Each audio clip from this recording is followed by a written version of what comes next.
Disney's MGM Studios theme park opened in May of 1989. Hollywood, 1939. Amid the glitz and the glitter of a bustling young movie town at the height of its golden age. How did you get here? We entered a contest. Yeah, we lost. I'm going to take my camera off for a second. Show you how us official undercover guys pick a lock. Hey, Tink, slip me some wings. Bow!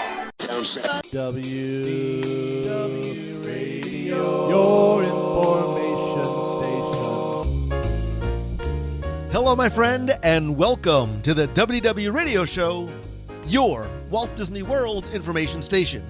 I am your host, Lou Mongello, and this is show number 566.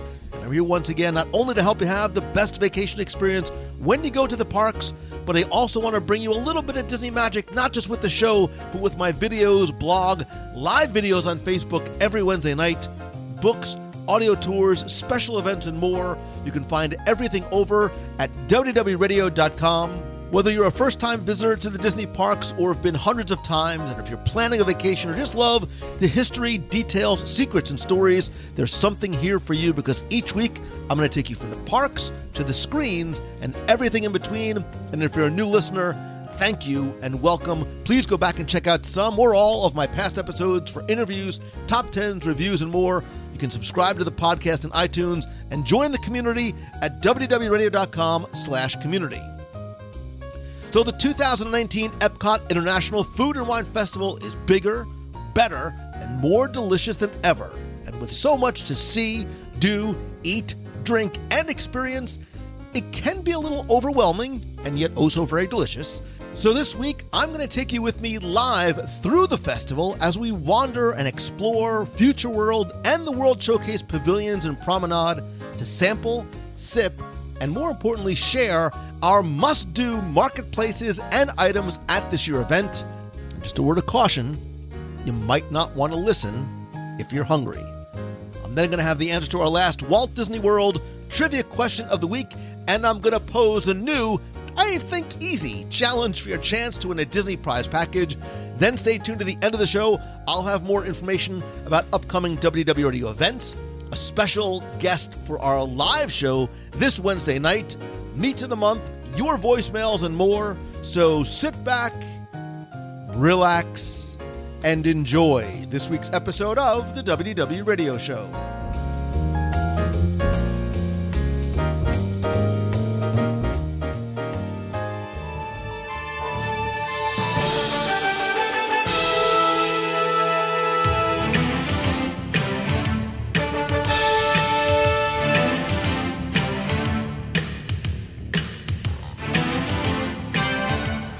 In Walt Disney World. When I say that, what's the first thing that comes to mind? Maybe it's Mickey's Not So Scary Halloween Party, fall decor on Main Street, USA, pumpkin spice everything around every corner.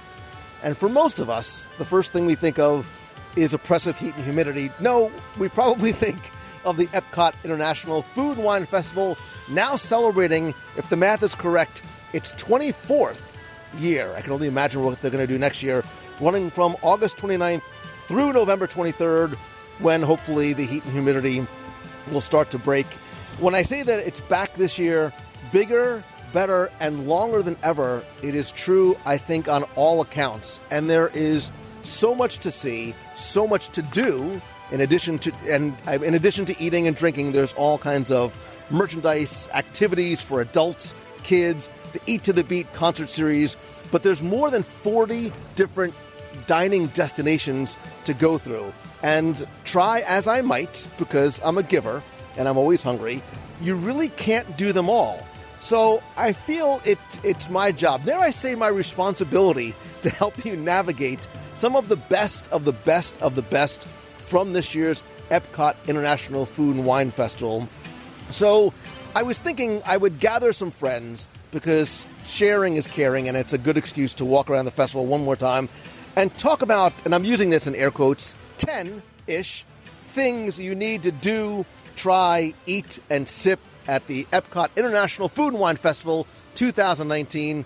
So I want to welcome, I think, back everybody. No. back and a first-timer. So back once again is Lisa Denoto, ladies first, Lisa Denoto-Glasser from thecastlerun.com. Hey guys, thanks for having me. You may remember her from such shows as the Moving to Disney episode, Polite Pig, and a couple other ones that I'm not ringing a bell. Yeah, there have been a few. I think Moving to Disney was the big one. And speaking of moving to Disney and Polite Pig and his love of barbecue, welcome back Kenneth Johnson from KennethJohnson. That's it. It's great to have the band back together. Thanks, Lou. And I don't want to say like the fourth Beatle, but you're not Ringo. You're not. For the first time, literally and forever, is also a relatively new Florida transplant, Jason Knapp. Hello, everybody. From soon to be here with themagic.com. There you go. We'll talk more. We'll do all the shameless plugs later. But I'm hungry. Dare I say I'm starving. And it is a beautiful, and by beautiful I mean it's incredibly hot again because it's September, hot day at the Food and Wine Festival. I know this is not any of our first time here. We've been here multiple times together. You guys have been here on your own, all in the name of research, because you guys too really are dedicated to your craft.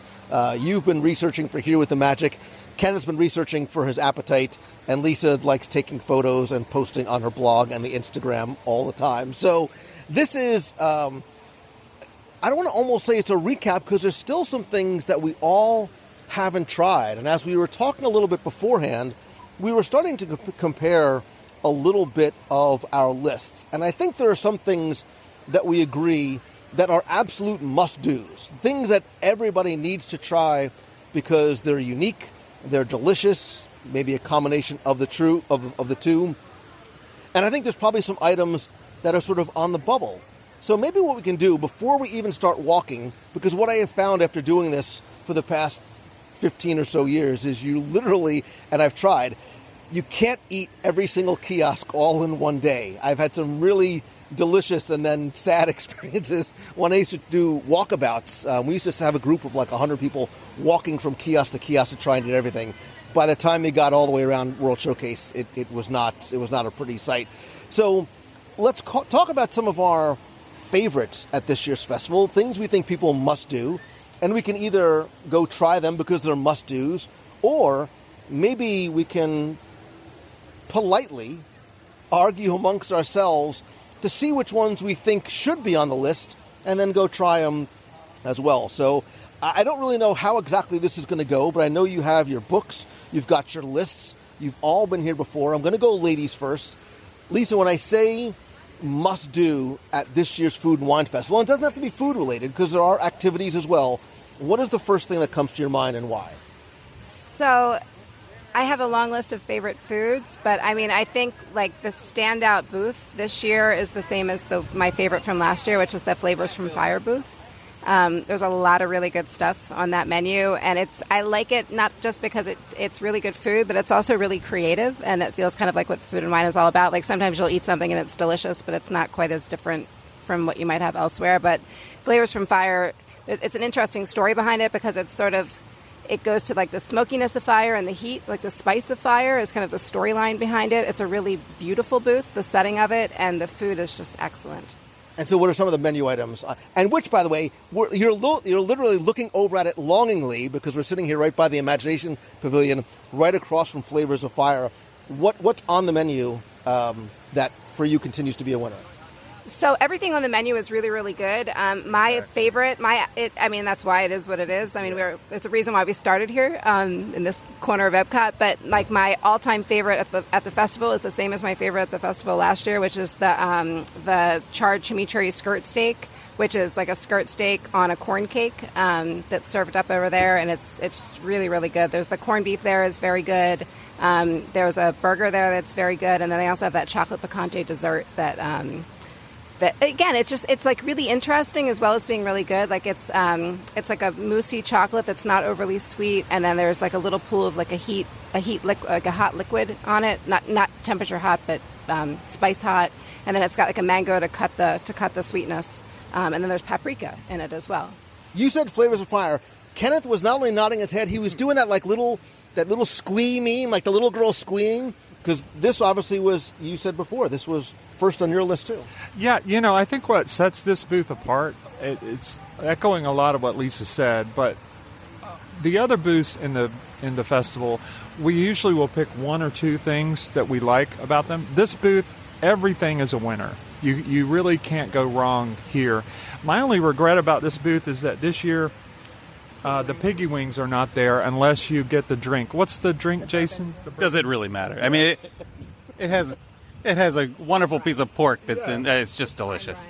So wait, so explain this, because for people who are saying they don't actually put the piece of pork in the drink. No, they literally put the piece of pork in the. Yeah, it's just rested on top of the cup. You get a piggy wing to just remind you of last year and make you just a little bit upset that they don't have it this year. Exactly. It's make you long for times past, nostalgic about last year's Flavors of Fire. But, honestly, everything on here, I would say my favorites are the chimichurri skirt steak and that chocolate picante as well. But everything is great. This is food of your people, though. That's really. Right. This is what you know and love. Right, because as from the Polite Pig, you're all about your smoked meats. Yeah, and I do a lot of that at home. And you'll notice that theme today. A lot of my favorites are going to be meat. So, yeah. So is the play from Flavors from Fire really, is it all three? I mean, is it literally, do you walk up and say, make all that happen? I mean, it depends how much you're trying to pace yourself. I think, it's definitely like the booth with the most to give. It's all really interesting, just like really good food. The corned beef that we didn't really mention much, but it's served. It speaks volumes that that's such a good dish, but we haven't mentioned it. It's like a hand-done potato chip that's got this massive pile of corned beef on it, and cheese curls and beer cheese fondue. It's a lot of food. It's actually really, really good value. Okay, so how are the portion sizes and? So the corned beef is a massive portion size. The chimichurri is very generous as well. The chocolate picante is smaller, but it's rich. And the Steakhouse Blended Burger is a small burger. It was actually at the Earth Eats. If you ate at the Earth Eats booth last year, it's the same one that was there. The burger there is my favorite. If I was going to pick one thing, I think the burger would be it. I think, too, and it's because of the brie cheese fondue and the mushrooms that really... I think if I had to choose one, again, in the interest solely of pacing, it would be that. Absolutely. Yeah, that's the great thing about this booth. I've been with large groups 3 times to that booth, and it's always something different. It is everyone's favorite. I mean, everyone has a different favorite, is a better way to say it, every time I go. But is that so that would be sort of retroactively asking this question. If you could eat at only one kiosk, is that the one you'd pick, Kenneth? No question, not even close. Yeah, I mean, I just think it's what Food and Wine is all about. It's really interesting food. I mean, there's a lot of good food that we're going to talk about, but Flavors from Fire to me, the setting is gorgeous, the food is fantastic, it's very interesting, there's a good mix. That would be the lines tell the story. Yeah. There's never not a line there. So Jason's got a different opinion, but he's clearly wrong. So. Well, and this year, too, speaking of there's sort of a theme there, too, because they have the ESPN sports desk, and in the back they also have almost like a little tailgating picnic area. And if you come to, in terms of things to do, I might as well mention this here, they have this tailgate tasting hosted by ESPN Monday Night Football, which is a new event where you can celebrate your love for football and tailgating. And it's a 45-minute program available on select Sundays from mid-September through November 17th, where they pair some of the food and beverage tastings inspired by the cities of some pro teams that are playing each other on Monday night. So you not only learn how to eat the food, but prepare them. I don't want to prepare them, I just want to eat them. So you can cook them for, again, not cooking for my own tailgate party. That's what Uber Eats and DoorDash is for. If they had a New York Giants thing, I would want a dirty water hot dog and a knish and pizza and things you get from New York. Now, they said this is their number one thing. You were also, like a little meme, you sort of had this pouty face on, shaking your head no. I just think I'm glad this is their favorite because they can just stay here while the rest of World Showcase is left to me. I was going to pick my favorite. It would be, at this point, it would be the Italy kiosk because it is I know that Lisa said that this has a little something to offer everybody, or it has. I mean, everything's a standout. I will put Italy up against this any day. You start with the ravioli carbonara, which is rich. It's maybe a little rich on a hot day, a little too rich on a hot day, but it's fantastic, delicious. I'm not gonna slaughter this name, but there's Do it. this costine di maiello. I don't know. It's a balsamic glazed and oven roasted pork ribs. The portion size is amazing. The flavor is even better. I'm not sure what spices. I'm really counting on Kenneth to reverse engineer the spices for me later, so he can tell us what's on it. But it's delicious. The cannoli. The cannoli is incredible. It is. The shell is perfect. It's crunchy but not brittle. It somehow stays crunchy in the Florida humidity, which is great. And then the hazelnut cake, the chocolate hazelnut cake, is really a surprise as well. So I think if you were looking at one kiosk, there's a lot of great food here, which we'll talk about and partake in later. But I think the Italy kiosk is the winner for me, at least so far. So this is also sort of our first challenge round, because I will tell you that I've eaten in Italy in the past. I skipped it this year because I skipped it too. So the ongoing joke, it's the food of my people, and it's sometimes very hard to, when you're used to something the way it's made at home or in New York or New Jersey, when you come here, that's sort of the barometer by which you compare it to. And now, especially when you speak so highly of the cannoli, I think this is one that we'll have to go and eat at because we've skipped it. You speak so highly of it, and we'll see. We'll do a tail of the tape. We'll record it and eat it live. It's perfect. And look, it's a little different than your traditional cannoli in terms of the. Don't back off now and don't start making excuses for the cannoli. It makes it better. It makes it better in some ways, and it's the portion size is perfect too, because it doesn't feel overly indulgent when you're finished eating. It's just about the size of kind of a. If it doesn't feel overly indulgent, then you're not doing it right. It's about that's the whole purpose of being here. You can always buy two, and then that's why the chocolate hazelnut cake is also helpful, because just in case you're not full from the cannoli, you can always have that extra dessert. Yeah. So I'll give you my must-do pavilion, and I'll be interested to see your. I've wandered, I've been through maybe 2 or 3 times, and while there are individual items that I like, this will probably come as no surprise to anyone listening that the next word coming out of my mouth is going to be Japan.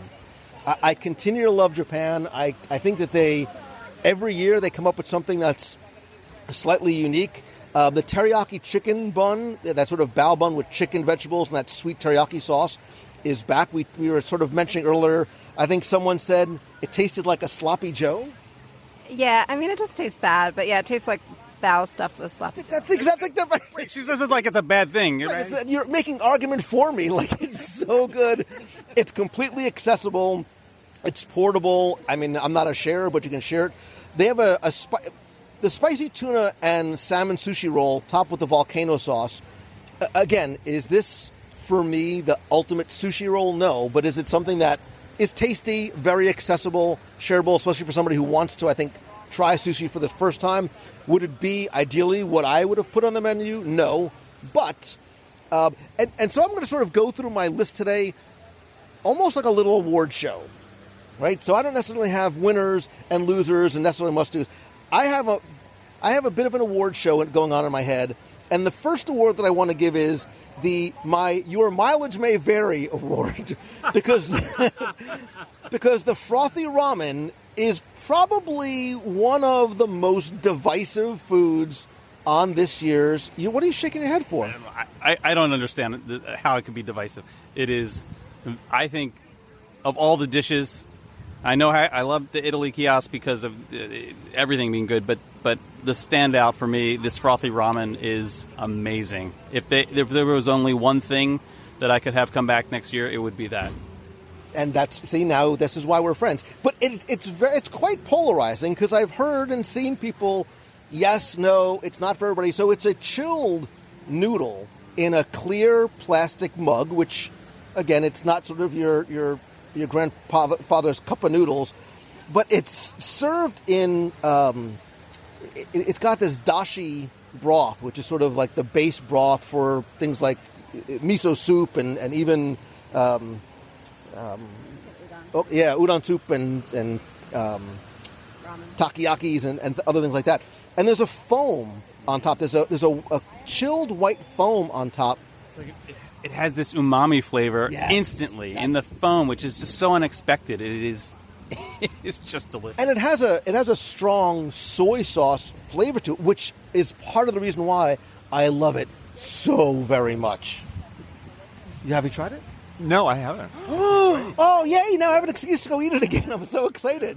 Yeah, no, it's really, really good. I mean, I love it. It's definitely my top 5 easily food items here. Overall booth, I wouldn't pick it just because I think there are booths that have more to offer overall. But no, that ramen is really, really good. And there's like they don't list it, but it's almost like if you've had like a shrimp tempura udon noodle soup or something like that, and like you kind of get that like little like tempura floating in it that breaks off. That's in there. It's like those like tempura flakes. It's really good. And also, a lot of people are put off by the idea of cold noodles. I actually have lived in Japan over very hot summers, and cold noodles are very popular there as something to cool you off in the heat. So it's a bit nostalgic and definitely not as like crazy as some people might think that it is. Like it is actually a fairly. I mean the foam and stuff makes it more interesting, but as just the idea of cold noodles is actually a very traditional thing. And it's actually perfect. Like it's a really hot day. If you told me right now to have hot ramen or hot cheddar cheese soup, I would be a little bit more put off because it's heavy and hot. So the fact that it's chilled makes it feel like it's going to be something that's a little more refreshing than not. Plus, it turns into a beverage. Yeah. And when you're finished the noodles, you can just get to drink the rest, and it's cool, so it makes it nice also when it's hot. It's lovely. Oh, I can't wait to get. Japan's so far away right now, but I can't wait to get there. It's super kid friendly too. Like my kids, like it's become one of their go-tos when we come to the festival, and I have 2 really picky eaters, so that's always nice. And ramen's fun. I can't wait to try it. There are a couple of things. I'm hoping you don't like it because I have no problem finishing your food. Well, we can always buy more, like Jason said. Yeah, so there are a couple of things. There's that and the duck confit poutine that I'm very excited about trying. And I can't say they're my favorite, but as we were walking here today, I saw and smelled one of them, and I just know it must be mine. Oh, I'm all about the poutine, so any excuse to try poutine is fine by me. Any other sort of must-dos on your list that either we have to try or maybe we're all in agreement we don't have to, so we can get a bit of a game plan today? Mexico, the tostada. So the tostada in Mexico for sure, I think, is like a do not miss item. It's one of my favorites at the festival. Is that the hunky tuna tostada? Is that? What's that from? Don't do hunky tuna tostada. Oh, come on! All right. I don't know. Go ahead. I don't know. Go ahead. What? To keep going? No. Now, if you know what hunky tuna tostada is, you'll have email me and I'll send you some kind of prize. I don't know what it is. Mr. Mom. Isn't that every reference you've made lately? Her alibi. Yeah. Just go. Blues Brothers or Mr. Mom. Or Stripes. So the tostada is excellent. The butternut squash ravioli from the Wine and Dine studio and the seared scallops from there are both back from last year, and they're awesome again.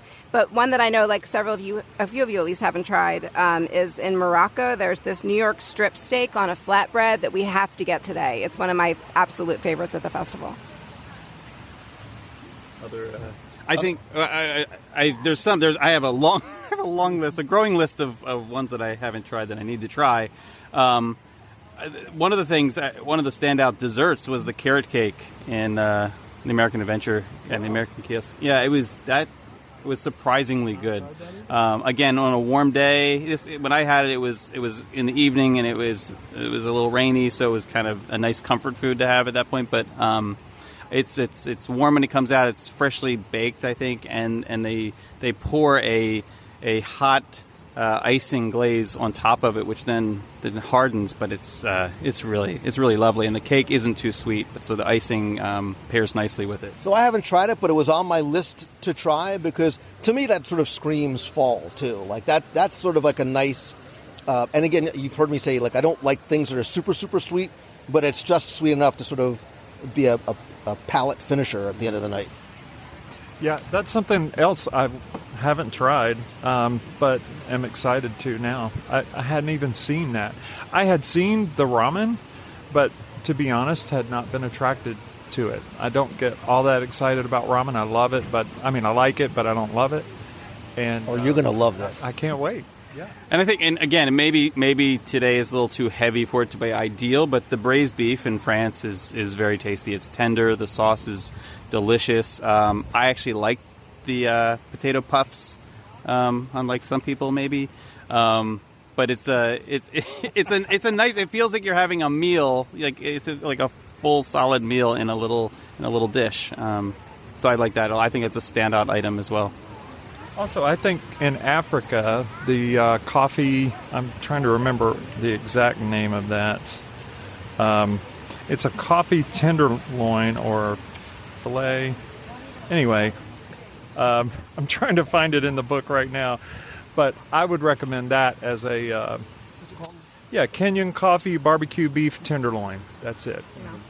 But I enjoy that. I'm not sure I would, die on the hill that is the best thing in the festival. But it's. I think but is it a must do? Is it like, listen, man, if you're coming to the if somebody listening is coming for the first time or the one time this year, is it truly a must eat?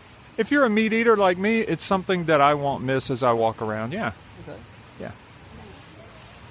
So we touched on desserts a bit. So in addition to the carrot cake, which I haven't had it this year, I had it last year, and it was good. And we mentioned the chocolate picante, but there's also at the Chocolate Studio, there's the liquid nitro chocolate almond truffle is back, and I too don't love like overly sweet things, and really, really like that. It's got a really nice consistency too. I compare it to like a Fudgy the Whale, if you've ever had the Fudgy. It's like that's a Carvel restaurant for you in the Northeast. It's a fancy Fudgy. And then in Mexico, there's a chocolate bread pudding it's very rich, but it's really, really good, and it's a really nice portion size. So my I Share Because I Care award goes to.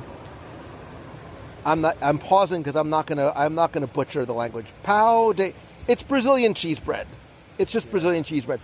And look, in the interest of full disclosure, it might not be the most Instagrammable, photo-worthy, like beautiful-looking thing. It's two sort of nearly baseball-sized balls of fried cheese. Now, that being said, it is it's something that you shouldn't pass by because it is a very traditional Brazilian dish. It's naturally gluten-free because they use tapioca flour instead of wheat flour, and it's got this wonderful sharp cheese baked right into it. It's got this nice crispy outside, but it's sort of flaky on the inside with that hollow center. And I think too, this is me sneaking two into one, I think it's a nice bridge to get you into Brazil so you can get the crispy pork belly with black beans and warm cheese bread. And the seafood stew at that booth is really good. I mean, as long as you're there, why, That booth does kind of hit it out of the park. And I haven't loved the pork belly in past years, but really, really liked it this year. So if you've gotten that in the past year and not loved it, it's probably worth trying again. I mean, look, as long as you're there, you might as well celebrate all things Brazil and get a traditional. It is sort of like the national cocktail, right? The caipirinha is the national cocktail. Oh, I call it like a margarita without the tequila bite. It's so good, like on a hot day. It's really citrusy. It's a frozen drink. Yeah, I really like that too. And the Brazilian seafood stew is called moqueca? Moqueca? Have you been to Brazil? What? I have not been to Brazil or the Brazilian kiosk. What's wrong with you? It's so beautiful. It's festive with all the flags. There's a nice seating area outside. We will get the I can't pronounce them, but we'll go to. Have you been to Brazil? I've not. Well, yes, I have. I've been to Sao Paulo. I'll have to say that the food that I was talking about the kiosk show off. I didn't mean the actual country. Oh, I thought that's what you were asking. I've been to this kiosk. All of my neighbors here are Brazilian, and my kids' best friends are Brazilian. And I've been over to their homes several times and had food, and I've really gotten into Brazilian food. So how does this hold up? Well, the cheese balls, I really like these. The cheese bread. The ones that I've had in their homes are a little smaller than these, and they do taste different. I buy them in the Brazilian market, but these are delicious. And this stew there is very, very traditional. I haven't tried to make it yet, but I've gotten the recipe from my neighbors, and I'm looking forward to doing it. I've had a sort of a Colombian version of the cheese balls called buñuelos, made a little bit differently. So this sort of touches on a bit of nostalgic, and it's a comfort food. It's easy to eat. It's easy to share. It's also very accessible for kids too. Yeah, I'm looking forward to trying it. I'm kind of feeling bad that I passed it up, but it gave me more room for other things in previous visits.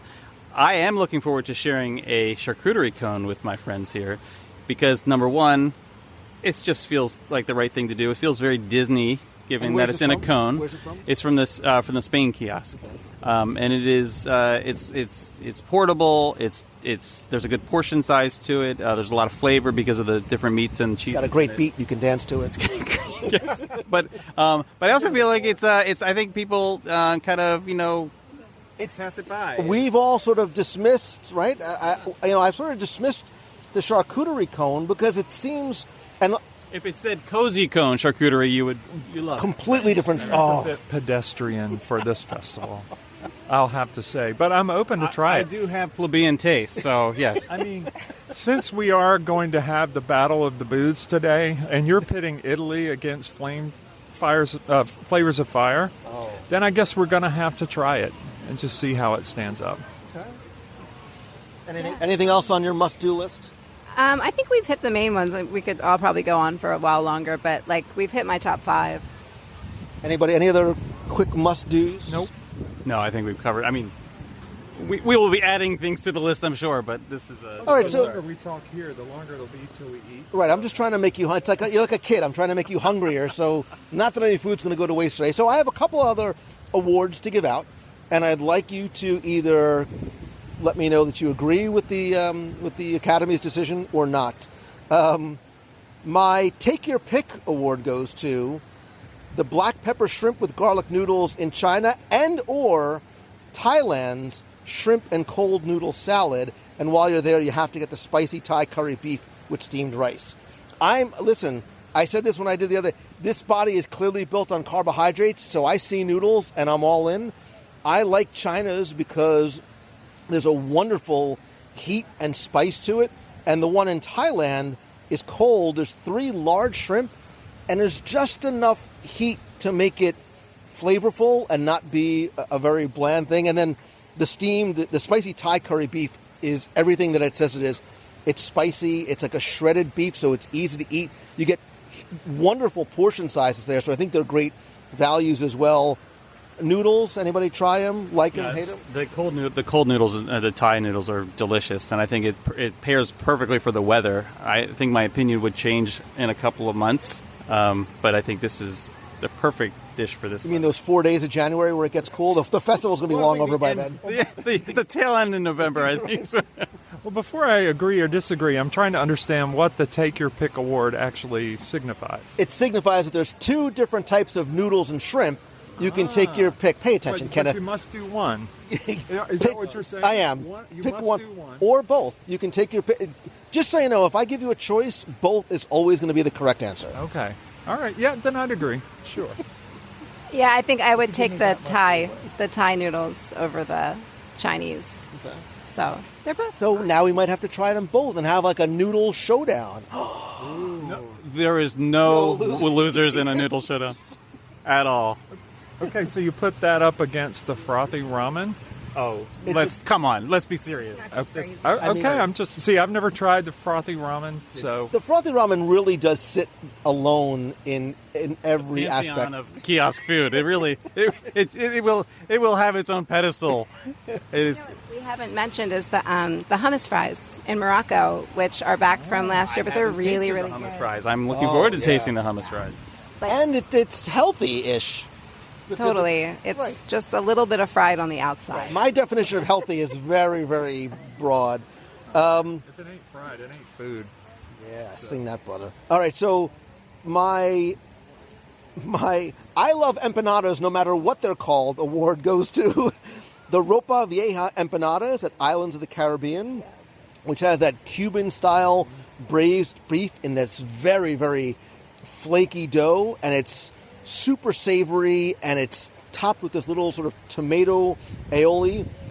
I say it's called an empanada no matter where you have it because I also think you have to try at the refreshment outpost the Nigerian meat pie, which looks and feels and tastes a lot like an empanada, but this one has ground beef and has a very strong curry flavor and this wonderfully, I got one that was just out of the oven, incredibly flaky and light and delicious, like sort of phyllo dough on the outside. And we'll get to the drink that they have there too, which you can get non-alcoholic, which I like, by the way. Have you tried either the empanadas or the Nigerian meat pie? I have not. Ever since I had my first empanada in Santiago, I've been chasing the next near-perfect empanada, and so I never pass up an empanada, and I'm a little embarrassed that I haven't tried either of these. I'm here to help you. If it wasn't so hot, I would hug you and say, don't worry, I've got you, and sort of cradle you like a little baby boy and go, don't worry, we're going to have an empanada. It's getting a little weird, but no. I dig the empanada at Islands of the Caribbean, too. And then if we're bringing up that booth, there's a jerk spice chicken with roasted sweet plantain salad and mango chutney yogurt there that's really, really good. Yeah, and actually the spicy hummus fries were on my list as I don't know why I love them so much, but I do award for the spicy hummus fries. And they're shareable, too. So, although I think you only get 3 and there's 4 of us, so it's going to be like Hunger Games, literally the Hunger Games. One. And my final... I'll be nibbling on my Indian bread service, which we will talk about later as well. So, and that's what the next... So get ready, because the next on our things I think we need to prepare ourselves for is things that you like, that you feel that we need to try if we haven't, and there may be some discrepancy. Do I have to separate the two of you? They're throwing glances at each other like there's a thing. They have a thing about their Indian bread service. My final award goes to something that I know none of you have had yet. It's coming soon, but please trust me on this one. Award goes to the Donut Box's Black and White Coffee Cocktail. Now, I was able to get a little sneak preview of this. This kiosk doesn't open until October 1st. It's going to be over by Test Track. So if you're planning, you need to add this to your little list. It's part dessert, part coffee, part breakfast treat because it's a donut. So the base of this is an adult cocktail that has Jim Beam bourbon, coffee liqueur, and condensed milk, which is nice. I'm not a big drinker, but it's frozen, so it has a lovely, refreshing flavor to it. But it's the garnish. Like literally, come for the donut, you could throw away the drink, because the donut is a fresh yeast donut that's sprinkled with chocolate espresso bean crumbles. I'm not normally like a big sweet guy. It's one of the flames from the side of my face. So good. I may have had 2 or more. That's how good it is. You have me at donut. I mean, it doesn't take much to convince me. I just feel this is a little cruel because we literally cannot have this today. But you live here and you can come here. It's like 2 weeks away. I want it now. Listen, Veruca Salt, calm down. I will bring you back here and I will buy you all donuts and cocktails. How's that? We're going to have to be satisfied today with the carrot cake and the chocolate pecan, I guess. We can come back the day of the Epcot Forever dessert party and have it a little earlier in the day. Now, who's your best friend? Brilliant. Who's your friend that likes to play? It's getting weird. If you don't know where that's from, then you need to go home and start watching. Thank you. Inside Out. Greatest movie. All right, so any others that you are not necessarily must-dos, but that you like and think that we need to try and or our friend that's sitting here virtually with us needs to try? Well, you're presenting a classic stopping problem. You know, when do you go for the things that you know you love, and when do you go for the things that you haven't tried yet in search of the next favorite? And I tend to stop early on things that I love, and so No, I don't have anything else for you. I'm ready to eat some of the things we've already talked about. It's 12 o'clock and I have to pick up my children in 3 hours. I think we need to start eating. I'm hungry. Okay. The only other one that I think I would add that we didn't... Did we mention the loaded mac and cheese at Earth Eats? Oh, yeah. That's so good. It's spicy and smoky, like Kenneth. It's delicious. It has some too, right? It's just really good. It's very rich. I would suggest sharing it with somebody else because it's a good sized portion and it's very rich, but it's delicious. All right. So the plan is I have no plan. Let's just go and we'll eat your. So you're like little kids. Like we can't. We've all agreed on Flavors from Fire, but we can't skip Flavors from Fire. Is that the feeling? Pretty much. It's up to you. I'm fine as long as we head towards Italy at some point. It's all good. We're having a showdown, so I think we can't skip it. So I think because of time constraints, we'll skip Flavors of Fire. Sure. We'll always come back to it, and let's do the things that we need to try and have our little showdowns. All right. Everybody good? Yeah. Great. On delay. So we decided on the fly to stop at the Eats stations, the Active, Coastal, and Earth, because we had to try the loaded mac and cheese with the pepper, bacon, cheddar cheese, and leeks. And Jason was a huge advocate for the Impossible Cottage Pie, which is impossible ground meat with carrots, mushrooms, and peas, topped with mashed cauliflower, white beans, and mozzarella. Oh, that's tasty. That's tasty. That's a bunch of tastiness in a bowl there. That's really good. It's really, really good. The Impossible stuff always seems to be tasty, and I'm curious to hear what Kenneth has to say because, he's a fan of the meat. Actual meat. Well, as much as I try to avoid plant-based food, I have to admit that the Impossible Burger is certainly the best facsimile of meat on a plant-based item that I've ever tasted, and this is good because they cover it up with a lot of other things. It's like if a Star Trek replicator was to make meat, that's what it would taste like. That's like replicated meat, yes. But you know what though? Because I felt that way about the Impossible Burger. Unless somebody told you, I think it'd be very, very hard pressed. Because I've had bad plant-based, quote-unquote, burgers, which have been awful. Yeah. The Impossible stuff is consistently good. Even the Impossible Burger Slider with the wasabi cream and Asian slaw is really, really good. Yeah, the Impossible Burgers that they have on property are excellent. Like, it's definitely, you would never know if somebody didn't tell you that it wasn't meat. I'm waiting to eat the rest of this pie. This is, but the burger's delicious. But this pie, and it's a nice size too. It's a shareable size. But we also got the loaded mac and cheese because we've had So don't wait for me.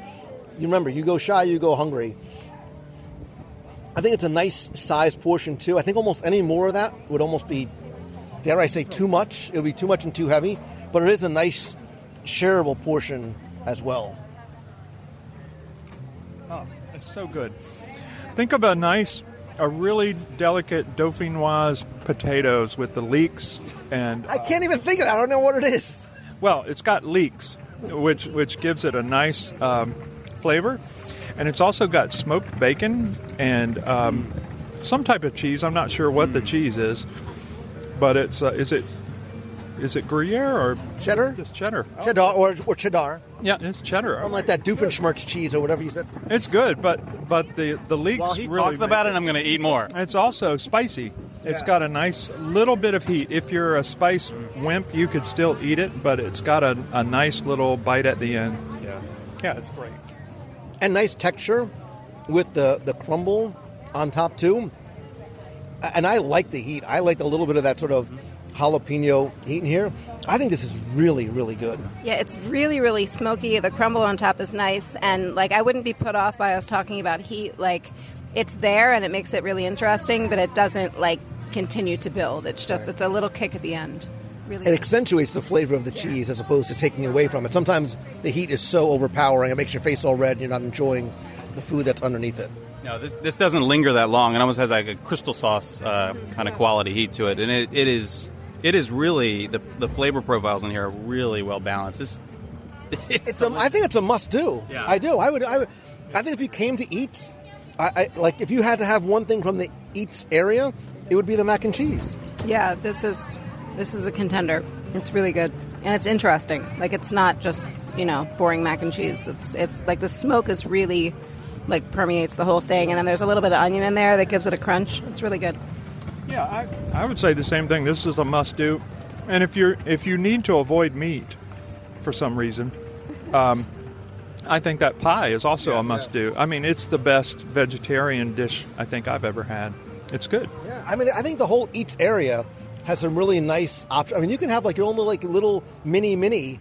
If you only have 20 minutes at the Food and Wine Festival, just come here and hit the 3 kiosks. Yeah. Yeah, I like that there's like a area for standing like right in the center, and then you can kind of divide and conquer with the 3 booths. And we didn't do coastal eats, but there is a with the shrimp and scallop scampi over there with sourdough that's also very good. The scallops are so good. They cook them perfectly. And this is actually lovely at night with the popcorn lights overhead. Maybe a nice little breeze. Yeah. If you get the crab cakes, if you can ask them to not put the sauce on top, because it really does. It's a nice sauce, but it overpowers the flavor of the crab cakes, which is too bad because the crab cake itself is good by Disney World standards.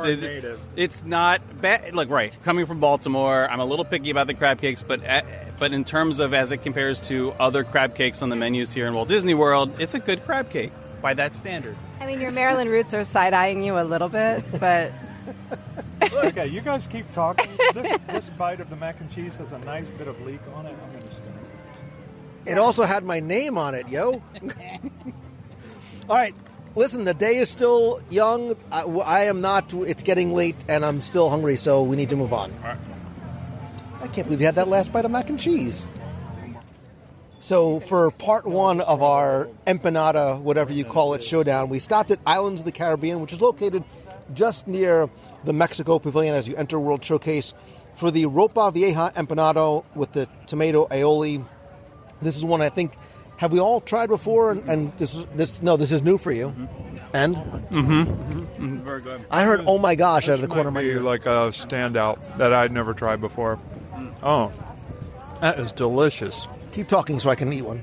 It's so good. Like, the meat on the inside is just, it's like shredded to like perfection, and then there's this tomato aioli on top that kind of brings it all together, and it's got a little kick to it. It's got a little bit of heat. Yeah. The pastry is really well done. It's hard, and this is hard to do. And it's a crunchy, but also soft and gooey a little bit. It's so good.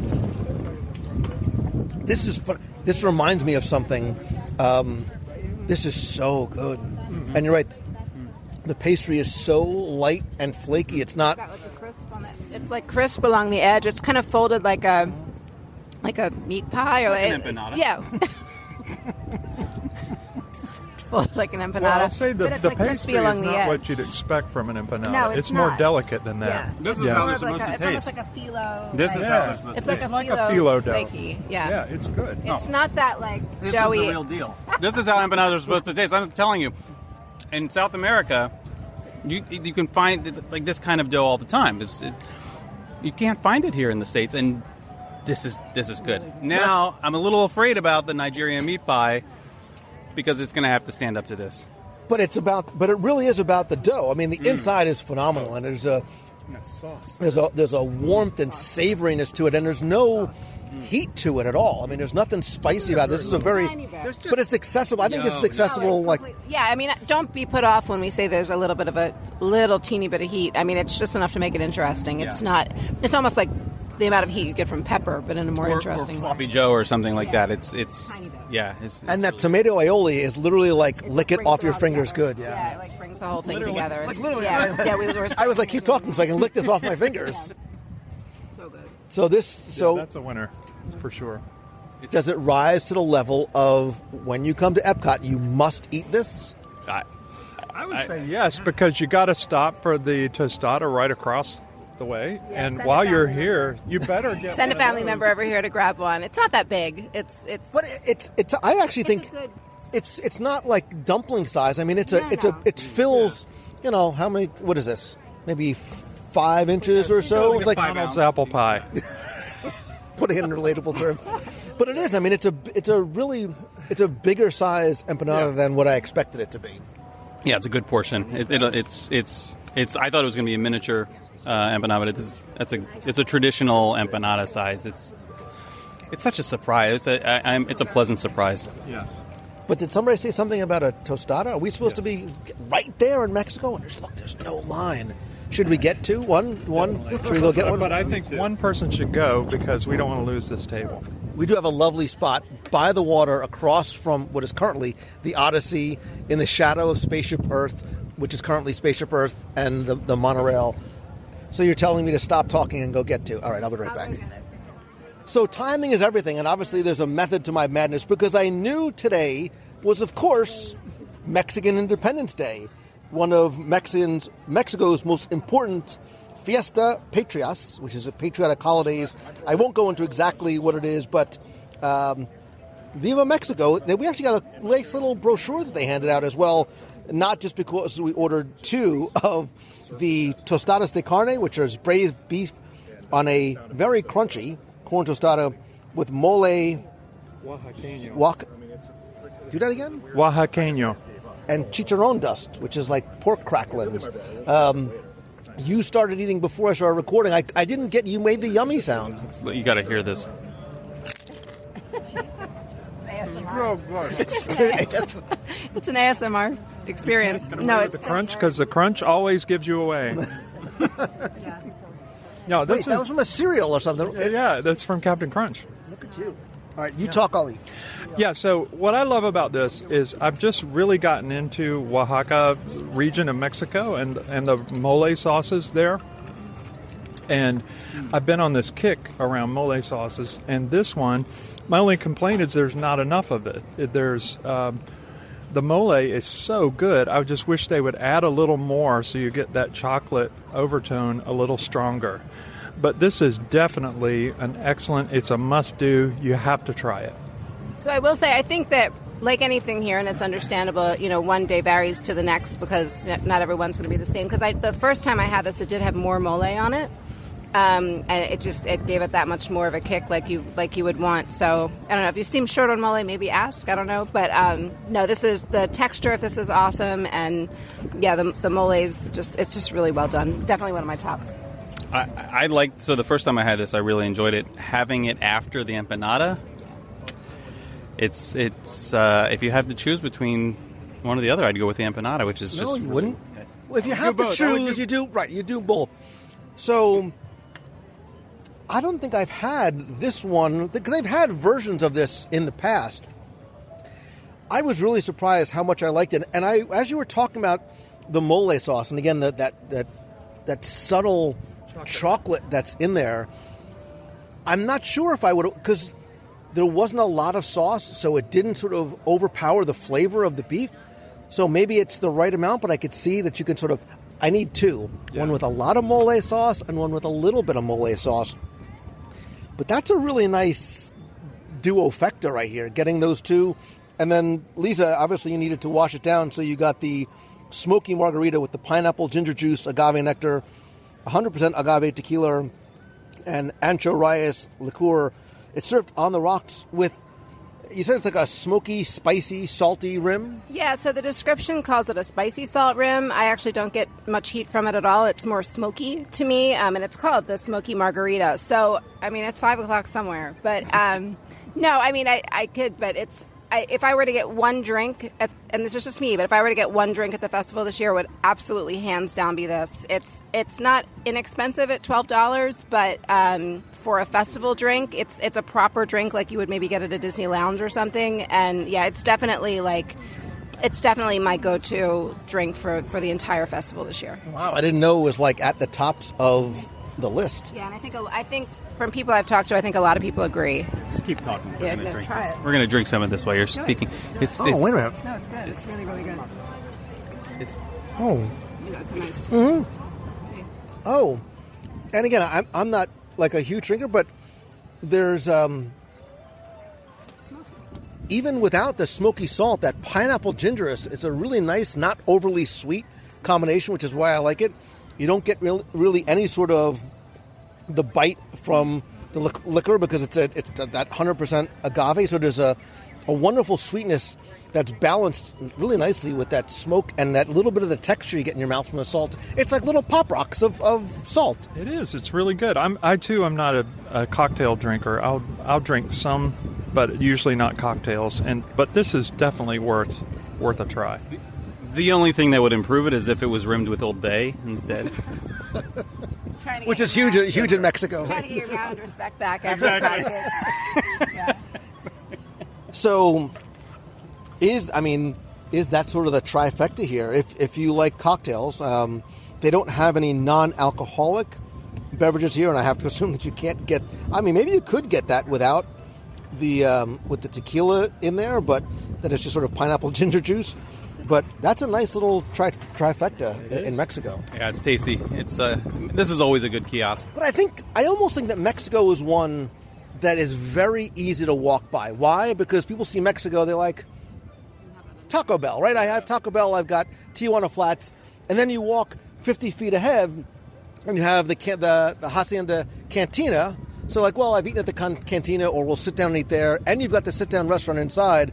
So it almost might be very easy and tempting sort of just to walk by and pass by Mexico. That would be a mistake. Yeah. I think as far as like creative festival food, I think Mexico's been hitting it out of the park the last few years, and we didn't get it because it's a little early for us to start with the sweets. But there's a chocolate bread pudding at this stand that, if you do want something sweet at the festival, it's a really nice serving, and it's very, very good. It's good to share too. So the portion's pretty good with that bread pudding. The thing about that tostada, though, I have to say, the flavors are so subtle that you may not appreciate them during a theme park visit, just standing at a table with your kids, being noisy or whatever, and people all around you. Whereas the empanada, the flavors are so bold, and immediately you love it. The tostada, you kind of have to really focus on it and pay attention to what you're tasting to enjoy it, I think. Yeah, I think almost we kind of did it. We did it in the wrong order, because I think the tostada is so light, and it's really, really good on a hot day because it's very light. It's not overpowering, and to eat that and then eat the empanada, to increase. So if I said, kids, you can only have one, what's the one thing you get from Mexico? Tostada. The tostada. From Mexico? The tostada, yeah. And I say empanada. But empanada is not Mexico. Oh my gosh, that's right. So I can have them both. Yay! Yes, to both. Sorry, we ate at the same table, so I got excited. All right, because there's also the pork belly here and the chocolate bread. Oh, see, I had 2 sips and an empanada, and I'm drunk already. All right, let's keep moving. So we passed by China and did not get the black pepper shrimp with garlic noodles, because I think we made a decision on the fly that in our noodle showdown, the idea is just to get either or both when it comes to Thailand and China. The line for China is consistently long, and I wonder if not just because the food is good, but it's something that's understandable, accessible, it's comfortable for a lot of people. However, just as you approach the Outpost Bridge, we encounter India. This is where things get interesting, and we had to get not one but 2 orders of the warm Indian bread with 3 different sauces. There's a pickled garlic, a mango salsa, and coriander pesto dips, all of which are vegan, according to my little guidebook here. They all come in, vegetarian. They come in at $4.75. We also ordered the mango lassi cocktail with... Not the cocktail. I'm sorry. Oh, just the mango lassi. So it comes in non-alcoholic and alcoholic versions. We went non-alcoholic, much to the chagrin of my table mates. But so this is interesting because there seems to be a split between some of my friends and guests in terms of their opinions on India. Now, Jason, you made a beeline and said, we're getting the warm naan bread, and I'm going to convince you. Give me your thoughts. Spoiler alert, but give me your thoughts on India. I love India. I've been to India. India's a friend of mine. I too love India. but I think there's a little... Let's speak specifically to the marketplace kiosk. I think that from a flavor standpoint, the India kiosk offers a unique flavor profile compared to the other kiosks. And if someone's not familiar with Indian food, or maybe they've been hesitant to try it, I think this is a good place to start. There's some things I like the bread service here because I think it is It's accessible. It is. You don't get such a large variety that you don't know where to begin. And it's a good opportunity to just try something for less than $5. Now, there may be some dissenting opinions at the table. For example, So I love Indian food so much, and I beg you, if you've never had it before, don't start here. There are very few things that I just outright don't like, and I had this last year, and I hated it. In fact, I don't even think I ever even wrote it up. I just hated it. And then I had it again this year, thinking that maybe last year was a fluke, like it couldn't actually be that bad. And so I want you to explain. Hate's a pretty strong word. So explain not just the degrees of hatred, but what is it about it that you dislike so very much? I mean, it doesn't keep me up at night, but it's like a good mango chutney is one of my favorite things ever, and this is just it's sour and vinegary, and the coriander, none of these mesh well, and even the naan isn't that soft good naan that you find at a good Indian restaurant. So I mean, it's just, the mango lassi is lovely. I've had the mango lassi cocktail before, which is with a chai liqueur. That's also lovely. But the food at the India booth, I personally would skip. But that being said, I'm super curious to hear what others have to say, because... Well, I can help you out, because I see Kenneth literally winding up on the pitcher's mound. Yeah, please. Yeah, my word for this booth is institutional. That's what it is. The food is institutional food. It's similar to the quality you would find in a college cafeteria, or the sauces are things you could buy in the international section of your local grocery store. The rice, it's sponsored by Uncle Ben's, so the rice is all just Uncle Ben's rice. It's very, very run-of-the-mill, nothing extraordinary. So now, to be clear, I have not tried this yet. So I have no opinion. I have no horse in the race one way or the other. My question to you, from playing devil's advocate, because it's why my parents sent me to law school, just for this, is it made this way because of where it's located, to make it something as accessible to a maybe not so adventurous American palate, by not making it overly spicy, overly different? They need to have some sort of a familiarity, because I think what would happen is what does happen, which is a lot of people walk by India afraid to try something that is possibly wildly different, where you think India, you think it's overly spicy, and my wife doesn't like spice, my kids don't like spice, let's just pass by. Yeah, I think that's true. I do agree that the quality of most of the food at the kiosk is not on par with what you'd find at even half-decent Indian restaurants.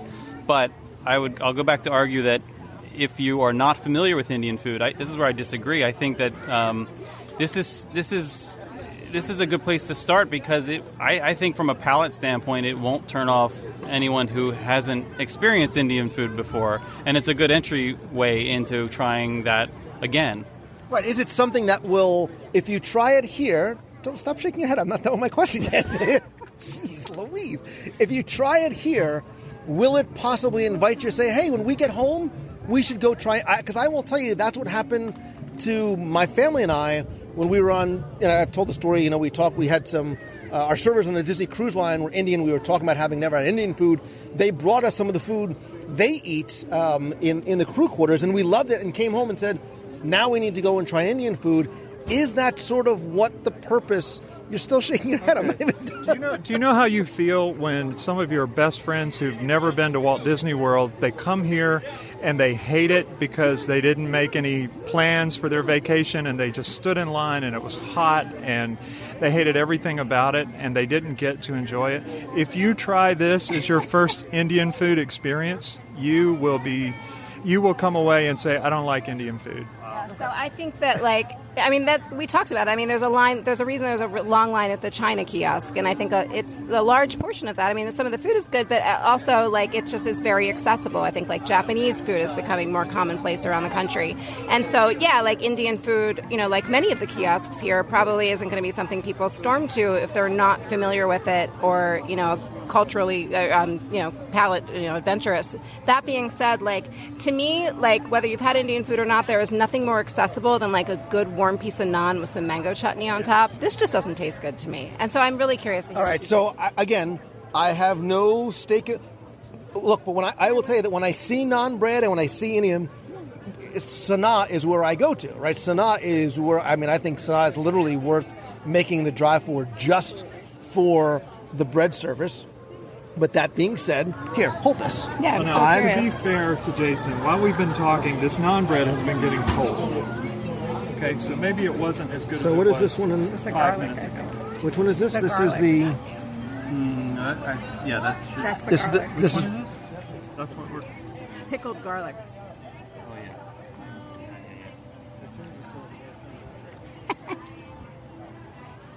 So I think it's fine.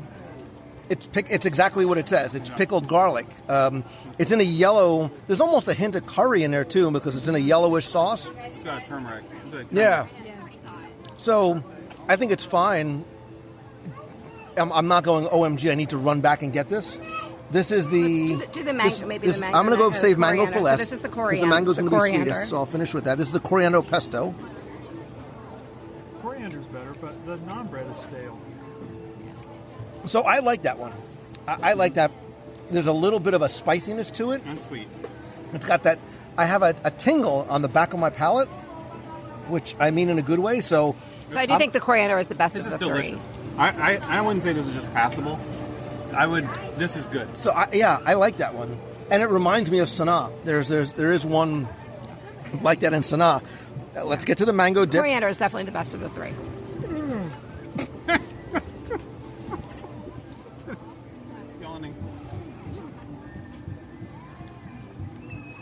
So I think it's fine. I think there's a subtle sweetness. Don't roll your eyes. Give me this. There's a subtle sweetness to it. When I tasted that, my first thought as a parent was my kids would try that. My kids could eat that. That is how I get my kids to try Indian food, by saying that's a sweet mango. There's nothing spicy. It literally it's like a mango. I don't want to say it's fine. Okay, yeah. It's not foul, but it's institutional quality food. Coming from somebody who, admittedly, who has eaten Indian food at Indian restaurants and has been to India. Having been to India, this is good. This is decent food. Okay. This is not what you would get in India, and it's not what you would get in an Indian restaurant. Although the pesto, maybe the coriander pesto is delicious. So this is not a must do for me. It does not qualify on my must do list. So I'm the Switzerland of this part of the conversation because I am in the middle. I like the bread and I like the coriander dip. The pickled garlic is fine. It sort of just sits in the middle somewhere. And I think the mango salsa is, like, I can see my kids. My kids are adventurous eaters, so I can see them liking this. Yeah, so try that. So the mango lassi is what's in it? So do we know mango and lassi? Lassi, oh, that's you're so helpful. It's a yogurt-based drink. I don't know how this is actually prepared. So I don't know whether this is vegetarian or not. But I'm blanking on the name of the spice. What is that spice that's in baklava? It's cardamom. It's heavy. That has a lot of cardamom in it. That's wonderful. It depends on the preparation of the lassi, but yeah, I love cardamom. It's delicious. Oh, that's not what I was expecting at all. In a good way, or try it. Yeah, that's really nice. The cardamom adds there's a warmth to it. I don't know how to describe it. Almost a little Christmassy. It's like it's got a little nutmeggy flavor. Yeah, it's it makes it really interesting. That's actually, I don't know if that was in it last year because I don't remember that. This is better than a Dole Whip. Oh wow! Yeah. I like this. Okay, after everything I've said about the India booth, that drink is very redemptive. Don't eat the food, but that is a great drink. Wow. It's better than a Dole Whip. It's a lot more subtle. It has, it's equally refreshing. That mango is really, really good. It's delicious. It's fascinating what opposite ends of the spectrum you are on at a single booth. Mm-hmm. And Kenneth, sorry, Jason is still eating all the bread, and it actually has chunks of mango in it. Yeah. It's not just the frozen. It's wonderful. And also, it's worth mentioning that there's a version of this available that has a chai cream liqueur in it that I bet would be wonderful. I'm finishing it. No one else is drinking. I think it's delicious. Yeah, it's good. Look at Kenneth. All for the India booth. So, again, this is your mileage may vary. If you've been to, I would be very, very curious. If, one, is India something that you would be willing to try? And if you have, let me know your opinions on it. And obviously, we'll talk about this show and these booths in the Box People group on Facebook. If you go to www.radio.com/community, we'll have the conversation there. I want to see if the conversation in the group gets as polarizing as it does here at the table. But from here, we need to cross the bridge. I felt the rains down in Africa and go over to the refreshment outpost because you need to have the Nigerian meat pie to compare our Nigerian version of the empanada. I think we should also say that all of the other things we've tried, we have been unanimous in our love for them. Everything else has been good. This was the controversial booth of the day where we had some disagreement. It's podcast gold. Yeah.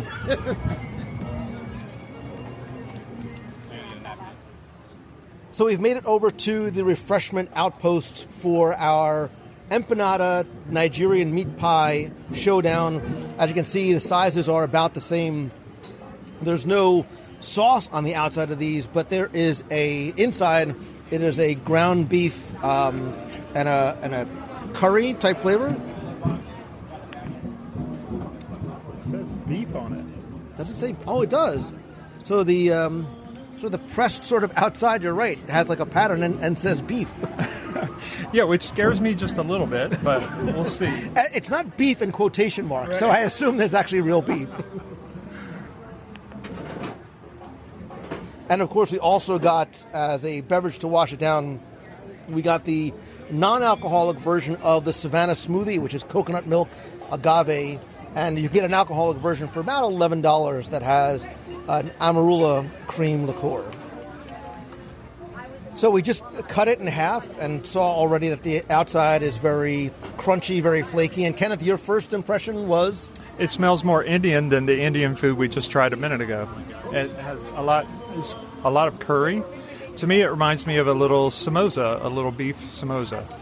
I don't know if there's curry yet because I haven't tasted it, but it may be curried. It's nice. It's got like a phyllo type texture on the outside. I mean, I will say between this and the empanada, hands down, no question, is the winner. But this is nice. This is good. Yeah, so there's a little yellow curry. It's tasty. I wouldn't go out of my way for this, like the empanada. I'd agree. I think the empanada, going toe to toe, head to head, apples to apples, I think the empanada wins. I think this it's got a nice curry flavor, again, without it being overpowering. Sometimes a little bit too much curry is a little bit off-putting. And it has a similarly flaky, delicate sort of phyllo crust. I mean, it's better than a Hot Pocket for sure. That's Kenneth's official review is it's better than a Hot Pocket. This is a meat pie. Don't come here looking for an empanada because the pastry is not nearly empanada-like. It's much more. It's more flaky. It's not as doughy on the inside as you would like to see with an empanada. But this doesn't advertise itself as an empanada either. To be fair, it's a meat pie. It's not an empanada. It's fine. I mean, the empanada is the one to go for, I think. But it almost has a little tiny bit of sourness in it that like a yogurt or something in there. That's the Indian left residual. better. I mean, it's better than the India booth. If you're hungry and you can only go to one of the two. Yeah, the curry in so here. so basically, Lisa and Ken's review is it's better than a Hot Pocket and it's better than the Indian booth. Yeah, I think the curry in here is nice and subtle, and the yogurt kind of sourness in it is good. But if you're going to choose between this and the empanada, it's not a must-do. It's nice. It's not thrilling, but nice. It's not a must-do. And then we also had, like I said, the Savannah Smoothie frozen drink, which has a whipped cream on top. Oh, this is... So the cream, I was expecting something completely different, having tasted the whipped cream, which I think has like a coconut flavor to it. It's not that underneath. Oh, it's like cinnamon. It's cinnamony, or maybe nutmeg. Interesting. It has almost like a fall type flavor to it. Yeah, it does. But it's refreshing. It's cool. It's a slushy. It's It's refreshing. It's like a dessert. I mean, it really. Right. It's almost like it's kind of like this exotic snow cone kind of flavor to it. Tastes almost like a chai. Again, like an Indian, like a come here instead of. Which thing is this? This is the Savannah smoothie. All right. Yeah, it's not a beverage you would have like to wash it down. It's almost again, it's almost like a dessert drink. Yeah, it kind of tastes like a rice pudding to me. Yeah. Oh yeah. Right. Yeah, it's good. It's good. This is tasty. No, it's interesting that the comparison and the contrasting between the two. Again, not necessarily must-dos, but I wanted to compare empanada versus the Nigerian empanada. Yeah.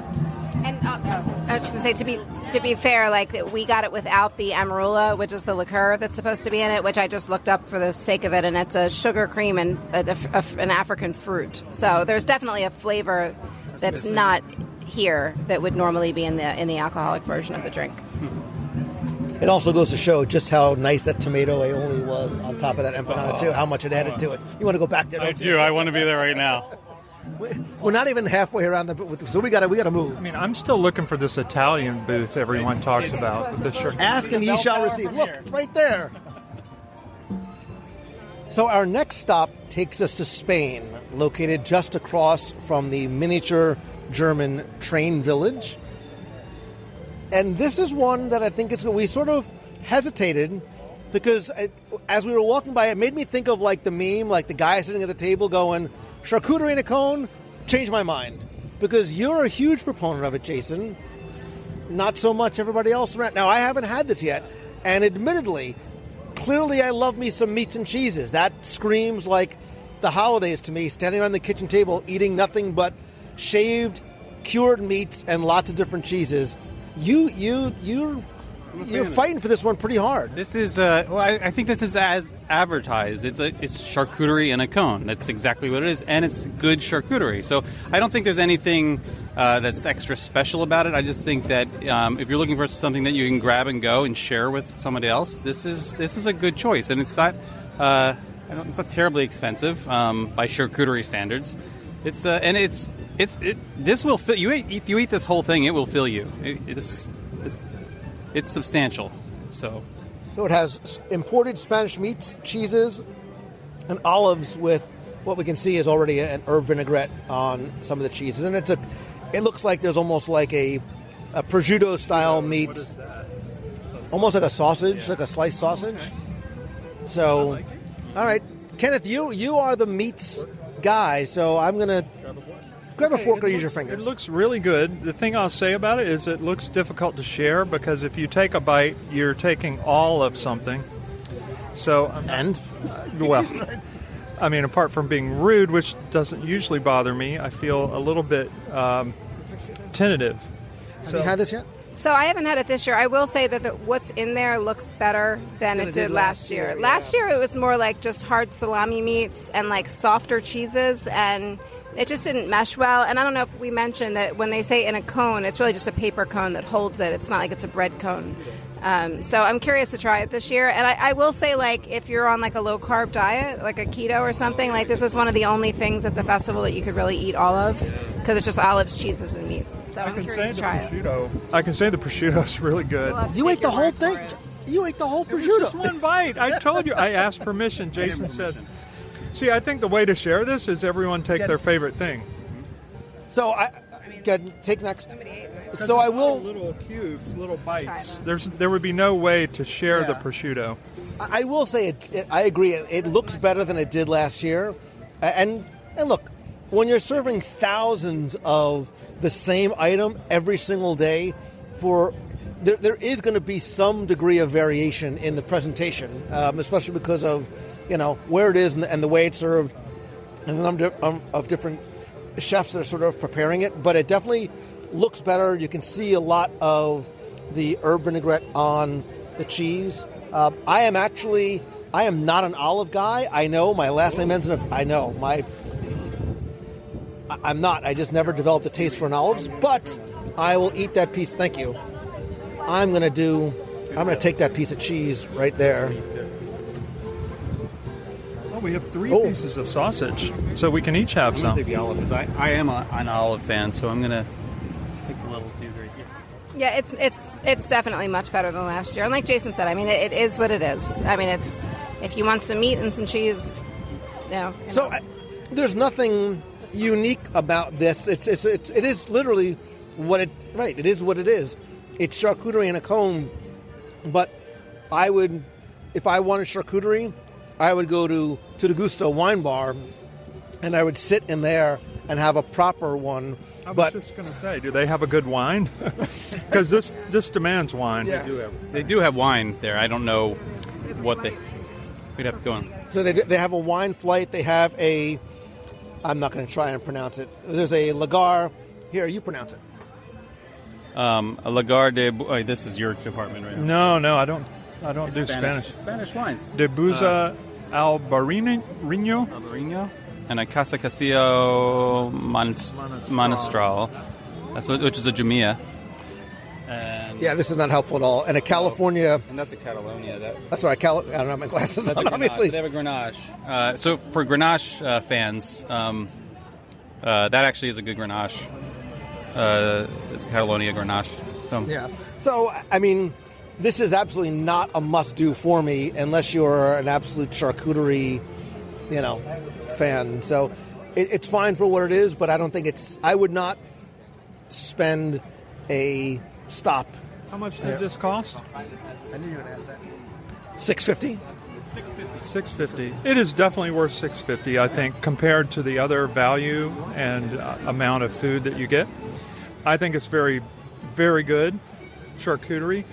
I'm like Lou. I'd rather sit down and have a board and some wine and maybe a little bit of bread. But I think in this case, Jason redeemed himself. This is good. I'm going to save my $6.50 for down the road. Yeah. Well, I think if you're in the mood for charcuterie, this is a good option. This is definitely cheaper. I mean, it tastes good, but from an expense standpoint, this is actually more affordable than most charcuterie you're going to find in a sit-down restaurant here. And the prosciutto. I think the charcuterie at the Appleseed Orchard is, I think, the same price. I mean, this is fine. If I honestly, my answer to this is like, if you're keto or on a very low-carb diet and you're trying to be with your friends and walk around the festival and eat, this is a great option, and that's about it. It tastes fine. Yeah, you have sausage, prosciutto, olives, and cheese in a very nice vinaigrette. And it's all good quality. Yeah, it is. It's good. Good quality. I'm really enjoying it. All right, well, finish that on the way to Italy, because I think that's where it's going to get real interesting. So our next stop takes us to a pavilion that I will sometimes pass by because I'm Italian. I have a lot of Italian food at home. These are things that I can and sometimes do eat quite often. The Italy menu actually has 5 items on it. There's a ravioli carbonara, which has a Parmesan and pecorino ravioli with egg yolk, cream, and bacon, which you really can't go wrong with. A costine di male, which is a balsamic glaze and oven-roasted pork rib. A crispy chicken with marinara sauce, a traditional Sicilian cannoli, and a chocolate hazelnut, that's Nutella, cake, all ranging from about $4.25 to $8. Now, what has been sort of what's the overarching opinion here? This is fantastic. This entire kiosk. This and Spain are the 2 booths I have not hit this year, so I have no opinion. Chick flick, didn't see it. So, I mean, honestly, I'm willing. I will take one for the team, and we get them all. Okay. There was literally no argument. They're like, yeah, okay, we'll just do all of them. All right, so we are in Italy, and literally I walked up and said, all that, make it all happen. Why don't we just go right down the list? We'll start off with the ravioli carbonara, which has multiple types of cheeses. It looks like there's, I guess, 2 or 3 large-sized ravioli. Kenneth, so you're a huge fan of Italy pavilion, like top to bottom? Yes, I am. I love this pavilion. I've actually never eaten at this booth in the festival, but what I see in front of me, I am so excited. I think Jason may change my mind about Flavors of Fire. This, I've got to tell you, this looks more delicious than any of the food that I've seen. It looks great. I'm so looking forward to you guys tasting this. So just start digging in. Go ahead. I just had this yesterday, so I'm so excited about this. So I will tell you, presentation-wise, the thing that surprised me when she handed it to me were the costine di male, the balsamic glaze and oven roasted pork ribs. Like that's like 2 pounds. Like I'm not kidding. It's like 1.5 pounds of ribs. There's a lot in there.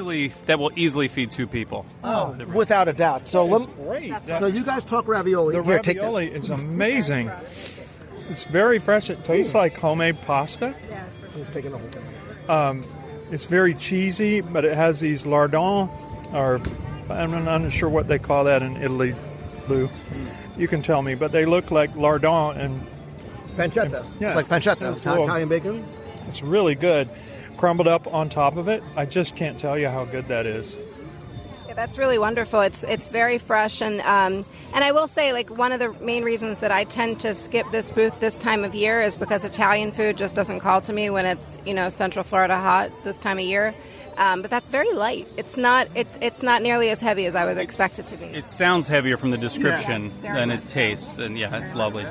Right, when you hear like a carbonara, like a cream and sauce, bacon and it pasta. feels heavy, and it's not. And the word that's right is fresh. These don't feel like these were frozen store-bought ravioli that were thought out. They feel like they were homemade in terms of the texture, how light they are as well too. Sometimes ravioli can be exceptionally heavy, and that's not like that at all. So that's something I normally wouldn't get, just because again I have ravioli a lot at home, but that's very, very good, and the pancetta on top is wonderful. So next we're moving over to the crispy chicken with marinara sauce, and I mean this in the best possible sense. They are, for all intents and purposes, chicken fingers, right? They are the same sort of size and shape as chicken fingers, served with what looks to be a light marinara sauce on the side. I think this is chicken parmesan. It's like without the cheese. without the cheese. It's like a veal cutlet. So it's just chicken. Yeah. But it's breaded and fried the way you would for parmesan. There's a nice Italian spice mix in It there. almost tastes like a calamari with chicken. Like it's that sort of tomato sauce spiced dip and the breading. It's just really good. So this is good. It's my least favorite thing at the kiosk, and I know we haven't tried the ribs yet, but I think my kids would eat this. So and I'm going to qualify this. So the takeaway quote is they're not Italian chicken fingers, but they are in terms of if you are here with your kids, that's a way to get them to try that. They look like chicken fingers.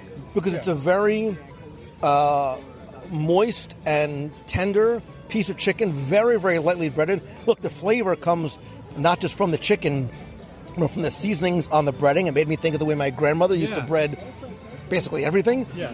And then the dipping tomato sauce, which I'm happy was not poured on top, is wonderful.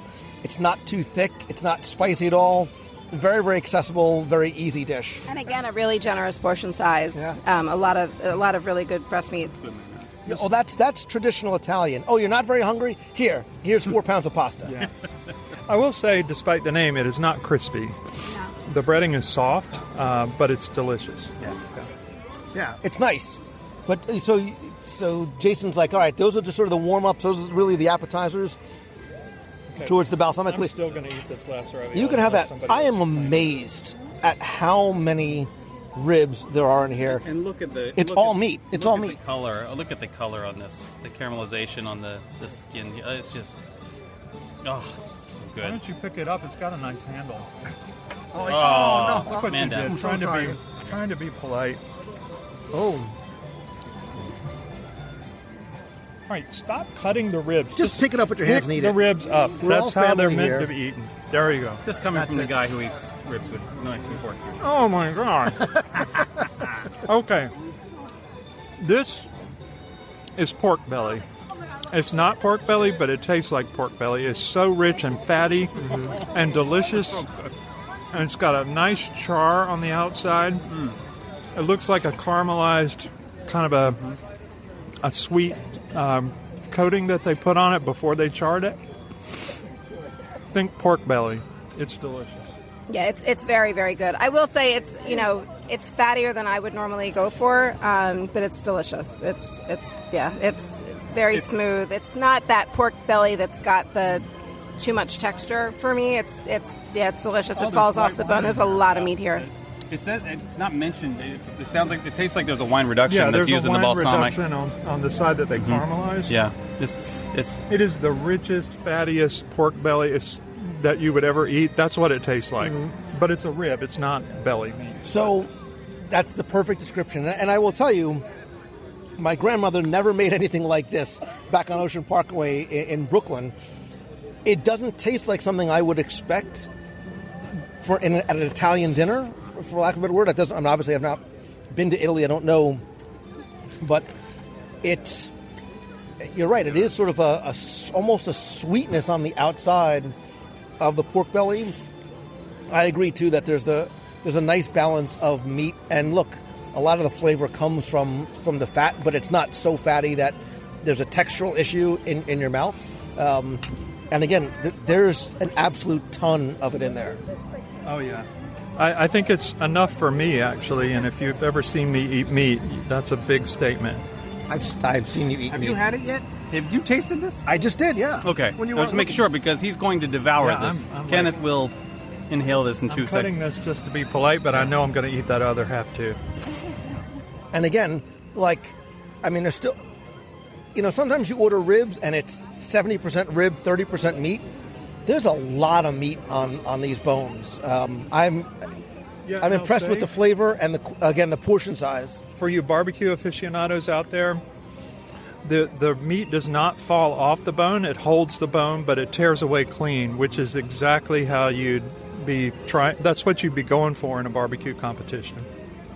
So clearly for you two guys, it's an absolute must-do? Absolutely. And, in terms of the overall sophistication and the flavors of the food here, I think I'm going to have to go with Jason and say this is better than Flavors of Fire. I mean, Flavors of Fire is great meat, but this is more than that. And it's also, this is great. You mean the ribs or the booth as a whole? The booth as a whole. The ribs were every bit as good, maybe better than what we would have at Flavors of Fire. And you haven't even gotten to dessert yet. Yeah, and this pasta, I would say Jason's right. The chicken cutlet is the least favorite thing, but it's still delicious, and kids would love it. It's all lovely. I mean, I will say that since the pasta, it's in all honesty a little heavy for me to be eating, at this time of year, standing here in Epcot. It's delicious. It's very, very well done. It wouldn't be my go-to, but I am definitely glad I tasted it. And I think one thing we had to say, and we should have qualified at the beginning, having done this for years, as we continue to walk around and try and do this all in one day, and as we get more full and the sun is beating down, it's going to make things taste not as good as they would be if it was the first thing we were eating. Kenneth is not agreeing with that at all because he's eating those ribs like he's been on a deserted island for years.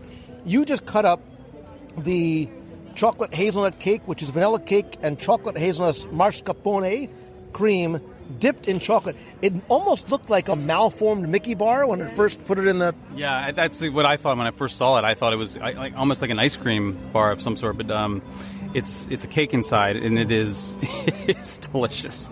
It is so good. Oh. Kenneth's not even near that. He's like, he's still... Oh, that's very nice because it's so much lighter. It's not what I expected it to be. It's a very light, fluffy, flaky cake with a that dark chocolate, almost Nutella-like flavor on the outside. Yeah, it's funny. When they gave it to us on the stick, I thought something must be frozen in it because it has that look. It looks like a frozen chocolate-covered thing on a stick. It's very good. I'm not a huge chocolate person. I do like Nutella, and I'm not getting a ton of hazelnut, I don't think, but it's good. If you're a big chocolate fan, you'll absolutely love it. It's not my favorite dessert here, but I'm sure it would be somebody's. I'm excited to try the cannoli. So you might as well just, because you can't basically cut a cannoli, so we have to sort of just be all friends here and just bite into it. I like the cake. I mean, how can you go wrong with cake on a stick? Exactly. The cannoli, I'm excited about the cannoli. The cannoli, I think. The cake's delicious. The cannoli, I really enjoyed the cannoli. and see if you can pick up the flavors that are in there without looking. So I took a bite of it, and it instantly took me back to my grandmother's house and Bovella's Bakery on Avenue X, where she would go on Sunday mornings and get fresh cannoli. What's remarkable about it is the cannoli shell. It's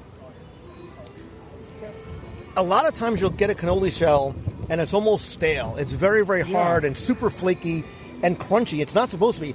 This is very, very light. It still is very flaky. So you don't have that textural contrast between the crunch of the outside and then the cream in the middle. You get a little bit of that anise flavor and that tiny little bit of chocolate chips on the outside. Is there ginger in there? There's a hint of orange in there, Orange, actually. that's what it is. I knew there was something acidic at the end. which could turn some people off if they're not into the orange. But I would actually try, like, if you're not a huge fan of the whole orange in your desserts flavor, I think it's worth trying because it's subtle. It's really subtle, and it is delicious. That's what the candied orange. I just read the book, and you're exactly right. Which is also another. Again, being in my grandma's house, they would have the chocolate-covered oranges, the sort of chocolate-covered orange slices, so it makes perfect sense. Yeah, I mean, you almost have to know it's there to be able to place the taste. But no, it's really good. It's not overly sweet at all. The shell is just the right texture. And I'm always impressed at festivals like this where they're just putting out massive amounts of something like a cannoli, that they can be putting it out consistently and not have it be getting stale or soggy or anything like that. So yeah, that would be my choice dessert at this point. Which is what I honestly expected it to be, like a store-bought cannoli where the shells have been sitting there for hours, if not days, and not that it's stale, but they get hard. It gets hard very quickly. Yeah, this is delicious. It's and it's on par, I think, with what you'd find at Vacaro's in Baltimore as well. Yeah, for sure. Yeah, this is delicious. I don't know if the listeners can tell, but there's a level of excitement around this table that has not been here yet today, even with the empanada and the tostada that we had earlier. I mean, my level of excitement is just up about tenfold. This booth is absolutely a must-do. Everything here is delicious. So my mind has been changed in terms of because look, Italy was honestly not a stop for me. I would look to see if there was something unique, exotic on the menu, and normally I would walk by. Where I think Italy is going to really shine is nighttime, mid-October, when it's a little cool outside. You've been walking around, you're hungry, right? And then you literally order. I mean, you don't have to order all the things on the menu, but you certainly can to share, because there's such a wide variety of the meats and the pastas and the chicken and the desserts. You can order all five. And you order everything, especially if you have kids, you get the chicken as well. And then you do it around 6:30 so you can grab a nice little spot to sit and watch Sergio, his last performance of the day, just as the sun is setting. That's what we do. That's the perfect meal right there. Yeah, it definitely is better than it being the 18th thing that you've ordered in the middle of the afternoon when it's 95 degrees. But you did it. You've changed my mind about Italy, although I see Japan in the distance. Yeah, and I can take the point that it's heavy food on a hot day. I don't understand that, but I can take that. I've heard that from a lot of people that is a thing. But don't let that dissuade you from eating it. I'm just saying, like, in a perfect world, that's sort of when I would eat it. I would have this for a dinner time portion as opposed to maybe even a lunchtime portion. Yeah, I could eat here 3 meals a day. It's great. Did you say something about Japan? I think somebody did. So a tip for approaching Food and Wine Festival is to do as I say, not as I do. It's probably not in your best interests to try and do your own eat everything top 10 walkabout all in one sitting, because we have finally collapsed here in Morocco with what will be sort of our last few bites of the day. It's hard. Now, we said earlier, as the day winds on, especially when it's warm and you eat more and more, you almost can't eat anything else, and you certainly won't appreciate. Everybody other than Jason certainly won't appreciate it. Lisa fell asleep at the table. We left Kenneth 4 kiosks behind, and Jason is still eating literally everything in sight. So we stopped at Japan for, my feelings on the frothy ramen. You also got a teriyaki chicken bun, which is the steamed bun with the chicken and the vegetables and that very nice and sweet teriyaki sauce. It's delicious. Yeah, it's really good. It's like a bao bun, but with the teriyaki. The teriyaki chicken does taste a little like a manwich kind of consistency, but it has that sweet teriyaki flavor to it, which is really nice. This is good. I'm full, but I am compelled to eat more of this. I almost said I'm staring at your bun. I'm staring at your teriyaki bun. Be clear. And I sort of want to take a bite out of it as full and as warm as I am because I know how good it tastes.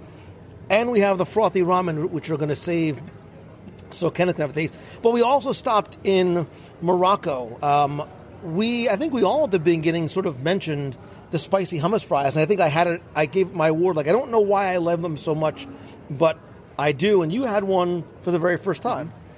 Yeah, it's tasty. I wasn't sure what to expect. It's essentially a falafel, but with some nice. It's like a drizzle of chipotle sauce on it, and as well as a salsa that's made up of cucumber, tomato, onions. It's tzatziki sauce. Tzatziki sauce. Yeah, it's nice. If you like falafel, you'll really enjoy this. And it's got it's firm. It's like more firm than a normal falafel. But it's tasty. It's a good little snack there. And we also ordered the New York strip steak chermoula flatbread. And by ordered, I mean we walked away. Lisa's like, "You sure you don't want it?" And then when she's like, "We're getting it," and went back and got it. So you're obviously a big fan of the strip steak flatbread that has that very light sort of tomato sauce. Yeah, I love it. I think it's one of my favorite things at the festival. It's not a complicated dish. There's nothing like crazy about the ingredients. It's just kind of what I think of when I think of just solid, good Moroccan street food. Yeah, I love it. And I knew Jason hadn't had it, so I wanted him to try it. So that's at the table and definitely a favorite. And the hummus fries are really good. I actually like them more this year than I have in prior years. I think they're like bigger, the piece, so you get like the ratio of like outer crispy fry to like inside hummus is different and just better to me. And then the tzatziki and cucumber and chipotle on top are just nice and light for a hot day. So they're really, really good. I remember like the first time I got them a couple of years ago, I was expecting to be served like French fries with hummus on top when I heard like hummus fries. And they're not. They're like blocks of hummus that are fried like you would fry a falafel, but much firmer. And then with the stuff on top. So that's always a favorite. So we didn't actually get to, again, it's really, really hard, or you need to plan your day out. You space your day out more than trying to do it in a couple of hours, which is how long we've been here. We didn't get to Belgium, but I think we agree that I like the waffles there. Do you prefer the warm chocolate ganache or the berry compote waffle, or are you going to go like way off and get and prefer the beer braised beef with smoked Gouda mashed potatoes? So I'm a fan of the berry. I mean, that being said, it's just whatever your preference is. I'm not a huge chocolate person. I like the berry tartness a little bit more, but they're both really good. But I will say, like the beer braised beef I really, really like it. And the mashed potatoes that are served with it have a smoked Gouda mixed in that's really nice. So, I mean, it's not like a do not miss this item. None of them are, but they're all really good. Again, it's a waffle with berries, but there's something about it that I like because I think the savory warmth of the waffle, it's not super super sweet. I haven't had a chance to enjoy the waffles yet, but I did have the braised beef there yesterday, and that was delicious. The portion's not as large as we've seen in some of the other kiosks. The mashed potatoes are really delicious. That being said, I will tell you that as we've been sitting here, getting ready to leave and go about the rest of our day, and by rest of our day I mean take a nap somewhere, I'm like, can I really go to Brazil and get cheese bread and just take it home with me? Like, well, if I walk to like one of the shops, can I just give me a bag and I'll take it home and have it later? Why not? Okay. There, they also have a crisp. I like the crispy pork belly there with the black beans, and I don't think that I've had the seafood. I didn't have the seafood stew this year. Last year, it's last year, and it's the same. But it is really, really good, and it's like is it coconut? It's a really, really light cream sauce, and it's very nice. And I think I had said before that I enjoyed the pork belly more this year than I ever have before. So that booth is a home run, on all three. And So the caipirinha, I'm sorry, I'm probably not pronouncing it correctly, but the caipirinha, the drink there, I joke that it tastes like a margarita without the bite of tequila, because it's that same like citrusy, summery frozen drink. It's a little size like you would get at a lot of booths here at the festival, but it is a nice option. So we obviously didn't make it over to France. I'd be curious on a day when I'm not so full to try the fondue. I've had the escargot in the past. You had the fondue yet? Yeah, the fondue's delicious. I don't think I'd try it in the middle of the day just because it's heavy. But it's very good, and you get the little crostinos. It's good. And if you're me and you run out of bread, then you just eat the rest with a spoon. I literally shamelessly. I drank the cheese. Like, I mean, I don't want to be wasteful. It's that good. Ireland is always an overall fan favorite. Although I do miss the old. They used to have the cottage pie and the seafood stew. Appleseed Orchard inside the Canada Pavilion is a lovely space in terms of a place. First of all, it's air conditioned. They've done a nice job. Sort of. It almost looks like a carnival / wedding pavilion inside. I had the frozen apple pie non-alcoholic drink, and it's exactly what it sounds like if you check my Instagram stories. It was wonderful because it was like this. It was almost like having frozen applesauce with cinnamon on top, and then you get to the bottom, and there's little pieces of apple. It was it was analogous to getting to the bottom of the cereal box and getting the prize on the bottom. I didn't know that they were there, and I was like, oh my God, this is so awesome. Plus you get the prize of air conditioning as well. That too. But I liked it, and there's a lot of different cocktails and ciders and flight in there as well, although there's no... there is food at there's a charcuterie and cheese plate, and the caramel apple popcorn, which is it's the Instagram favorite because it's served in a little plastic apple. It's pretty. I mean, the space is pretty. It's air conditioned. They're redoing the movie in O Canada right now, and if you know that space, that's where it is.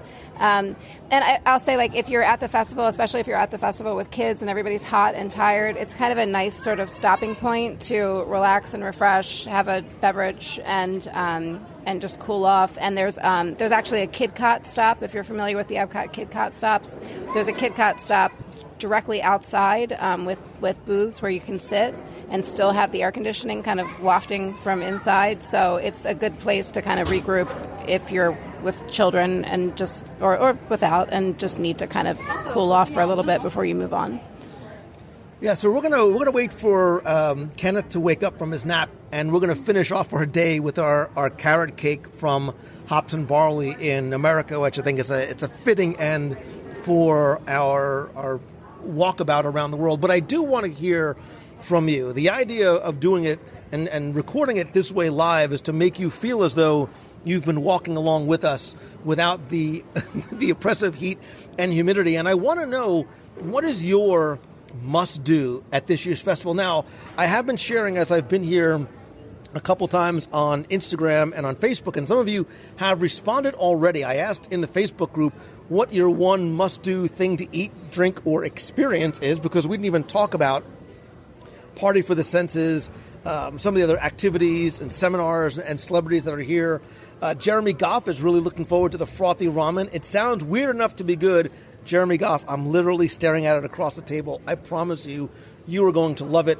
Matthew Halpin says, my wife loves the butternut squash ravioli, which we had, I think, last year, and the Chinese dumplings. I never met a dumpling I didn't like. He likes the cheddar cheese soup in both Ireland and Canada, which I agree. It's just today's a tough day. Today's a tough day for cheddar cheese soup. Some people are just looking forward to being here, coming for the first time. Ryan Donahoe is a huge fan of the lobster roll. It's the best from America. He says it's the best thing I've had there this year, and I'm up to 5. Oh, he's had 5 lobster rolls already. Good for you. I'm very proud of you.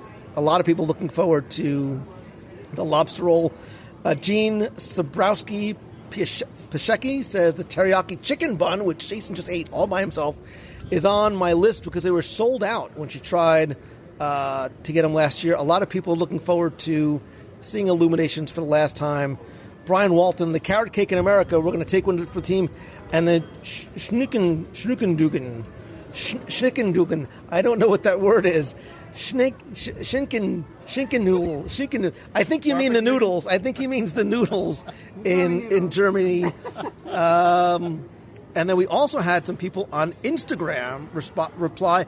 Erin Carol Demler on Instagram, you get a gold star because you gave me your top 10. Here's Erin's top 10 very quickly. The korma chicken in India, which we did not have. Did you have the korma chicken? I have not had the korma chicken. But Marinated chicken in Thailand. Nitro chocolate truffle in the Chocolate Studio. Yes. Thumbs up. Steakhouse burger at FFF. I don't know what's FFF. Oh, there you go. Hummus fries right there. Morocco jerk chicken in the islands. Lamb chop in Australia, which I think one of you said lamb chop really good. Yeah, it's good. It's on the bone. It's on the bone. In prior years, they did it with that mint pesto that was really nice. It's different this year. They do it with pomegranate seeds and stuff, but it's good, and it's one of the prettiest things, I'll say, at the festival as far as the serving presentation. And presentation is definitely, I mean, it's very much a Japanese thing. You know, you start eating with your eyes first. She also likes the carrot cake, the butternut ravioli, and the taco puerco in Mexico. And quickly pulling up Instagram, let's look back on a couple other comments as well. It's interesting to see what some of the consistent favorites are for people. Fred from Get Me Coding says the pavilions are looking forward to the Caribbean offerings, anything scallop, beef, and chicken. The cider experience in Canada, says Kristen Caldrick. And Madison May Rose just wants to eat her way around the world in cheesecake. So overall, now having tried some things you hadn't tried before and revisiting some favorites, your must-do. You come to Epcot once a year. You can eat only one thing or one kiosk. Where do you go? So, I mean, I loved a lot of things, and I did love Italy. It was wonderful. For me, the one must-do, location is still Flavors from Fire, just because I think it's such a unique setting, and the food is really interesting, and I just love everything at that booth. So I'm going to stick with my original answer. So then, your favorite new thing that you've tried, that now is on your list. So the ravioli in Italy was actually I'm shocked because that's the last thing that I normally crave on a hot day like this, especially several booths in. But that was lovely. It was really, really light and well done. The ribs were great there. What else? The chicken and the cannoli. So yeah, I think at that booth, my personal favorite, everything was great, but my personal favorite at that booth was the ravioli, and that was one of the booths that I had not touched yet. And also the charcuterie cone was surprising. No, absolutely. Jason's taking full credit for the charcuterie cone. You should take full credit because we wouldn't have had either of those booths, I don't think, if you hadn't been with us. Particularly because the charcuterie cone last year I didn't like nearly as much. So that was really nice. Jason, any new favorites? Still the one place you would go? If I had to pick one kiosk, it would be Italy. Even though that would mean missing the frothy ramen, which is still my favorite thing among everything I've tasted so far. But I think the Italy Pavilion really provides everything is good. But if you're not a meat eater, you can have the ravioli. If you're not, you can have the chicken fingers. If you're not really into the other stuff, I think it's they don't call them chicken fingers, but that's essentially what they look like.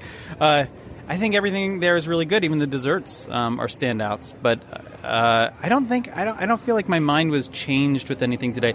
This is my first time having the chicken bun from Japan, and this is delicious as well. So, and the Moroccan flavor. There's nothing. So the Moroccan Moroccan options are very good, very, very good. There's nothing surprising about them, but I already like that flavor profile. So this is really good as well. Yeah, I mean, I love being able to be introduced to new things. Japan, I think, still remains my overall favorite. At least I'm consistent, right, in terms of going back to what I love. There were definitely some hits, a couple things that maybe missed the mark for me personally this year, but that's the beauty of having 40 kiosks to go to. You certainly can't try them all, and I think it's a great way to introduce yourself and your family to some new things. Before we wrap up, and by wrap up I mean share the carrot cake. It's not a carrot cake cookie. It's a carrot cake bunt. It's like a little carrot cake bunt cake. where can people find you and your foodie photos? So my blog is thecastlerun.com, and I've reviewed 20 of the 30 booths so far. Everything is personal preference, so you might love something that I don't, or vice versa. But I do put all of the costs and dietary information and pictures of everything, and then at least what I think of each dish on there. So I know that's helpful to some people. And then I'm on Instagram as the Castle Runner, and you can find me on Facebook and my group and page as well under the Castle Run. And Jason, where can they soon come to find you?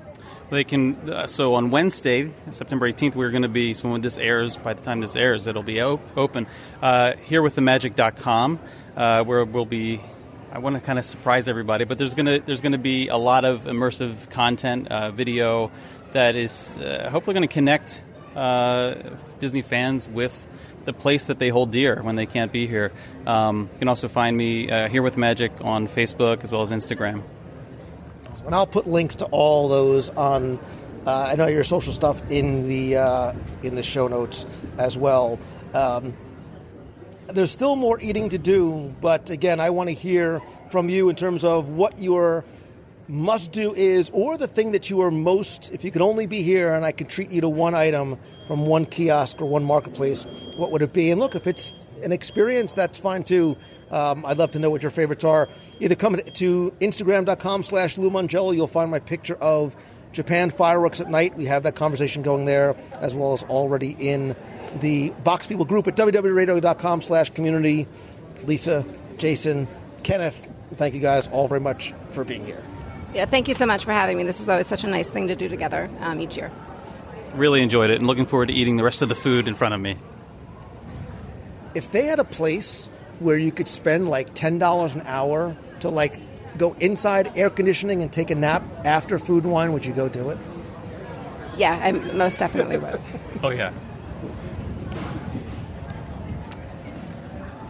So full, so sleepy.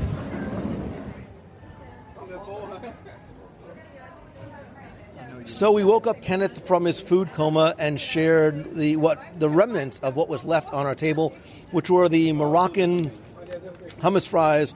We also had the Moroccan strip steak, chermoula flatbread, the Japanese chicken teriyaki bao bun, and the oh so very delicious frothy ramen. And then we finished the entire meal day off, not with the nap that's coming next, but from hops and barley, the carrot cake and cream cheese icing. Anything you haven't had here before?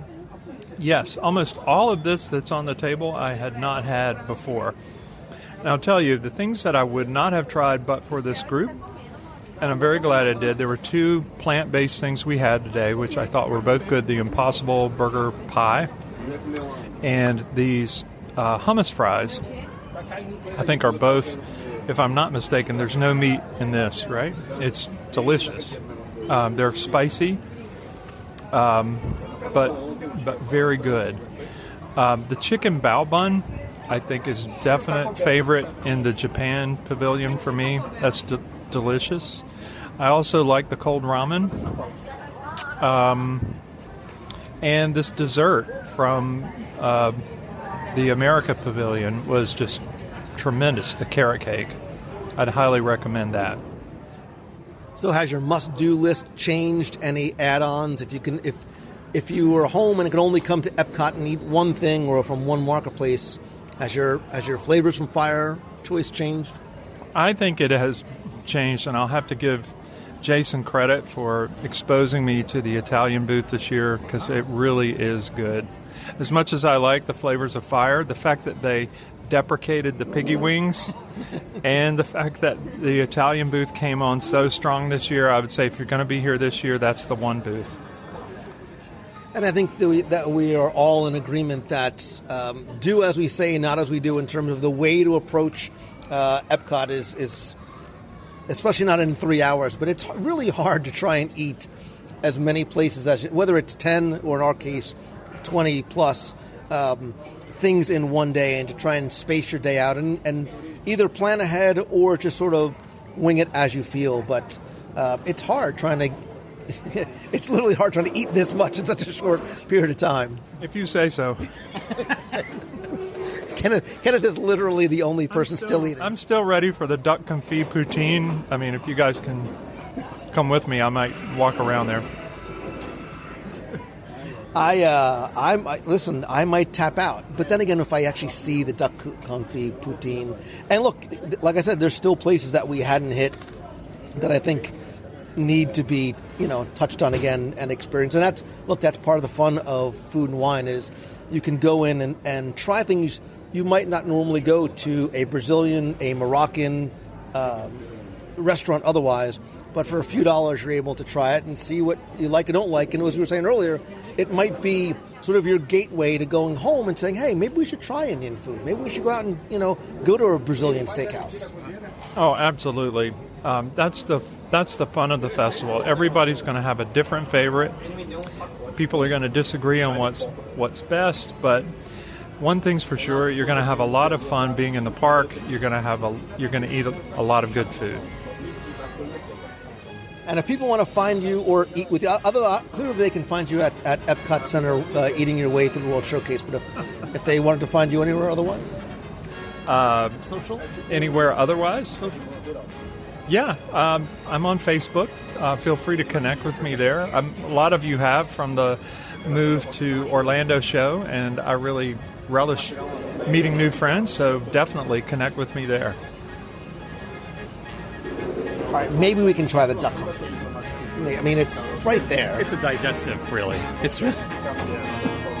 It'd almost be offensive to the duck if we didn't go and try. It would be an insult to Canada, honestly, if we didn't want to. We do not want it. Yes.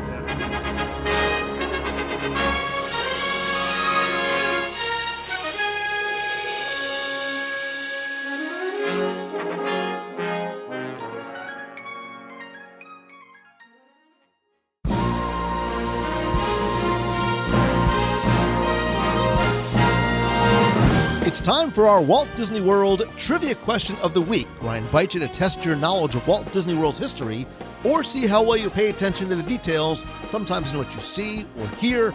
And if you think you know the answer, you can enter via our online form for a chance to win a Disney Prize package. Of course, before we get to this week's question, we're going to go back, review last week's, and select our winner. So last week, I wanted to combine my love of the Disney attractions with my love of Walt, the man, and I asked you to tell me at what 2 Walt Disney World attractions can you see and hear Walt Disney.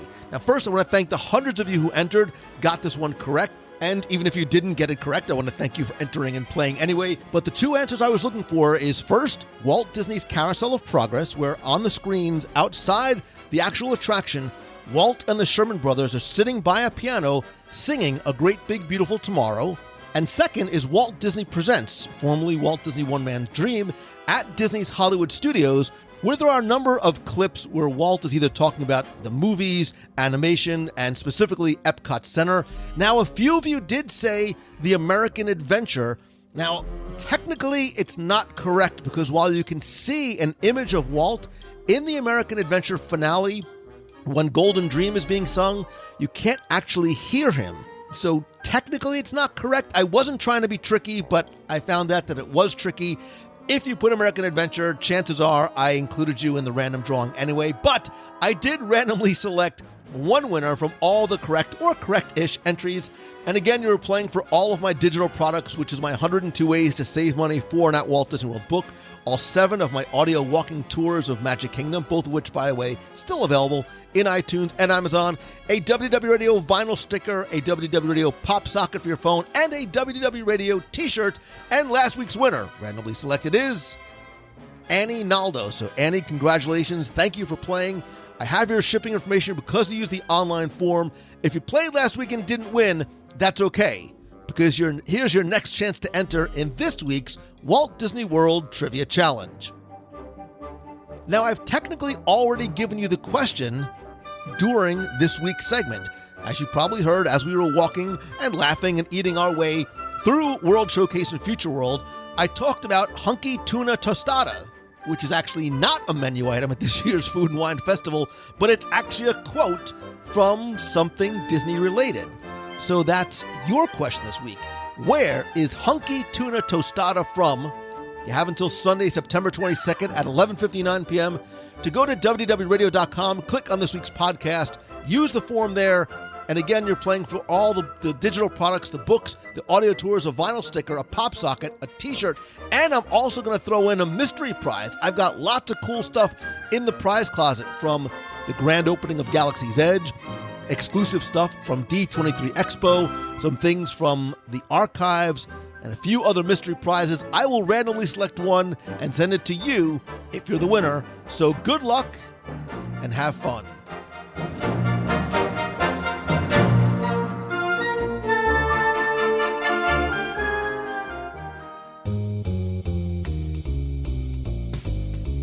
That's going to do it for this week's show. Thank you so very much for taking the time to tune in this and every week. I sincerely appreciate you spending and sharing your time with me. Speaking of spending and sharing time together, I want to invite you to not one, but two special live shows this week. First, this Wednesday night, I'm going to have a very special guest, artist, illustrator, my friend Chris Eliopoulos, who's going to be joining me to discuss his new book that he just illustrated for author Brad Meltzer called I Am Walt Disney. We're also going to talk about some of the other books in the series, Chris's career at Marvel, lots of other stuff and more. That's again this Wednesday night, September 18th, 7:30 p.m. Eastern at WDWRadioLive.com. Also, please join me this Saturday live from the Indie Disney Meet. I'll be traveling out to Noblesville, Indiana for a really fun, wonderful, huge Disney fan event. I'm going to share not just what's going on the show floor, but on the stage. There are some Disney friends, some celebrities, a few familiar voices and faces, a few surprises, and more. I expect to get started probably around 12 or 1 o'clock Eastern. The best way to make sure you don't miss a thing is by going to WDWRadioLive.com, turning on notifications, and see first in the Box People group so you don't miss a thing. Speaking of staying connected, let's connect on social. I am at Lou Mongello on Facebook, Instagram, Twitter, and Pinterest. I've been sharing a lot more on Instagram and my Instagram stories recently, and I've got a few other things that I'm working on as well, so please make sure that you follow me on Instagram. Again, I'm at Lou Mongello there. Speaking of friends and family and community, I want to thank some of the new and longtime members of the WDW Radio Nation family. I, as always, sincerely and greatly appreciate your love, your support, your help, and your friendship, as well as being able to give back to you every month. I want to thank some of the new members who've joined, the hundreds of you who are part of the Nation family, including Joseph Ballesteros, Donna Levin, George Huang, and Joshua Schmitz. If you want to help the show, and trust me, it is greatly appreciated, and also get exclusive rewards every month, including every month I create a brand new scavenger hunt from the parks and the cruise line. We have a private Facebook group, custom Magic Band covers, logo gear, t-shirts, backpacks, and monthly care packages from Walt Disney World. Also, we do exclusive live video group calls where it's not just you watching me on screen, but we're all on screen together. They're a lot of fun. To find out more, you can visit WDWRadio.com/support. And please remember that while this is completely optional, it is a great way for you to help the show for as little as $1 a month, and that a portion of the proceeds from your contributions do go to our Dream Team project to benefit the Make-A-Wish Foundation of America. Again, to find out more, you can visit WDWRadio.com/support. I'd love to hear from you. If you have a question, comment, feedback, you can email me, lou@WDWRadio.com. Or if you want to be heard on the air, you can call the voicemail at 407-900-9391. That's 407-900-WDW1. And again, as much as I love connecting with you online, on social, in the Nation group video chats, nothing beats a handshake and a hug. It's why I continue to do Meets of the Month every month-ish in Walt Disney World. I know it's been a crazy few weeks, actually a couple of months. I haven't been able, just with my travel and work and speaking schedule, to get a meet the last month and a half or so. I am desperately trying to figure out exactly when and where I can do it, but tentatively, I'm going to have to do what I talked about last week, is do my very first, not only midweek Meet of the Month, but I'm going to combine two of my favorite things, a Meet of the Month and a live show. Wednesday, October 2nd at 7 o'clock p.m. Eastern, we will get together in the parks, at a hotel, at Disney Springs somewhere. Time and exact location to be determined, where we'll not only combine the Meet of the Month, but you could also be part of the live show as well. To find out more about other upcoming events, go to WDWRadio.com/events. We have more cruises coming up, Meets of the Month, Adventures by Disney, events that I'm planning in Walt Disney World, as well as events on the road as I travel to speak.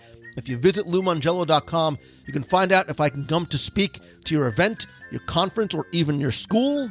I can custom craft a presentation about customer service lessons we can learn from the Disney parks, leadership lessons we can learn from Walt, new media, social media, live video, podcasting, following your dreams and pursuing your passion, and anything that works best for your event, your business, or your school. Again, visit LouMongello.com to find out more. And if I can help you turn what you love into what you do, there's lots of ways we can do it with one-on-one calls. I'm now forming a new weekly mastermind group where we meet virtually every Tuesday night. I also do events as well. I have Momentum coming up in, just over a week. I have my mid-year retreat. I'll announce dates and locations for those probably in the next couple of weeks. And stay tuned again for a few other things I'm working on as well. Listen, the bottom line is, if I can somehow help you, we'll figure out what works best for you. Just visit LouMongello.com or email me, lou@WDW Radio.com. Speaking of help, I want to thank Becky Mankin and the entire team of Mouse Fan Travel for their more than 11 years of help, not just to me personally with my travel and the show, but for what they do to help you go not just to any Disney destination, but really anywhere in the world. And it really is not just because they'll ensure that you get the best possible prices, but it really is about the personal attention and service that really is their hallmark. You can find them over at mousefantravel.com. And thanks to little Timmy Foster and his team over at Celebrations Magazine. You can subscribe and order back issues at celebrationspress.com. And as always, my friend, and you are my friend, whether we have met yet or not. All I ask is that if you like the show, please help spread the word. Invite your friends to join our friends to be part of the community and clubhouse. And if you can take 30 seconds just to rate and review the show over on iTunes, it's incredibly helpful. I want to thank some recent reviewers like KKane32 says it's a great source of Disney info. The podcast is a fantastic way to pass the time until your next Disney trip, giving you plenty of information and history behind the parks. I was never a big podcast guy, but when I found Lou's podcast back in January, I instantly got hooked. He enjoys food as much as I do, if not more, and I'd be lying if I didn't use some of his recommendations from a next trip in September. Keep up the great work, Lou. KKane32. Let me know where you ate and how much you enjoyed it. Chris Anderson75 says it is a Disney lover's dream podcast. WDW Radio has changed my life. Wow. Lou's love and passion for all things Disney makes every episode fun to listen to. Lou helps me sit back, relax, and enjoy my day at work when I listen to him and his friends and family talk about the new things coming to the parks and the mouth-watering food reviews. You're welcome for this week's show. Lou makes everybody feel welcome and makes everybody feel like a friend, whether we've met you or not. It's funny because it's true. Thank you so much for all that you've done and continue to do, Lou.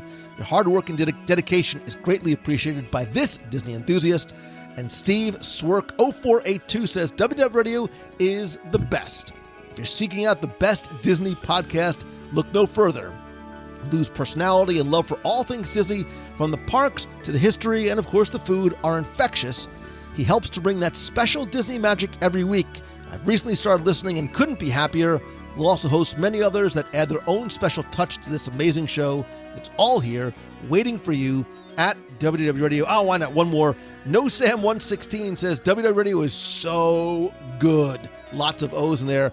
Love the energy and the pace of the show. Lou's enthusiasm and descriptive nature carries my imagination through Disney as if I'm experiencing the magic with him in person.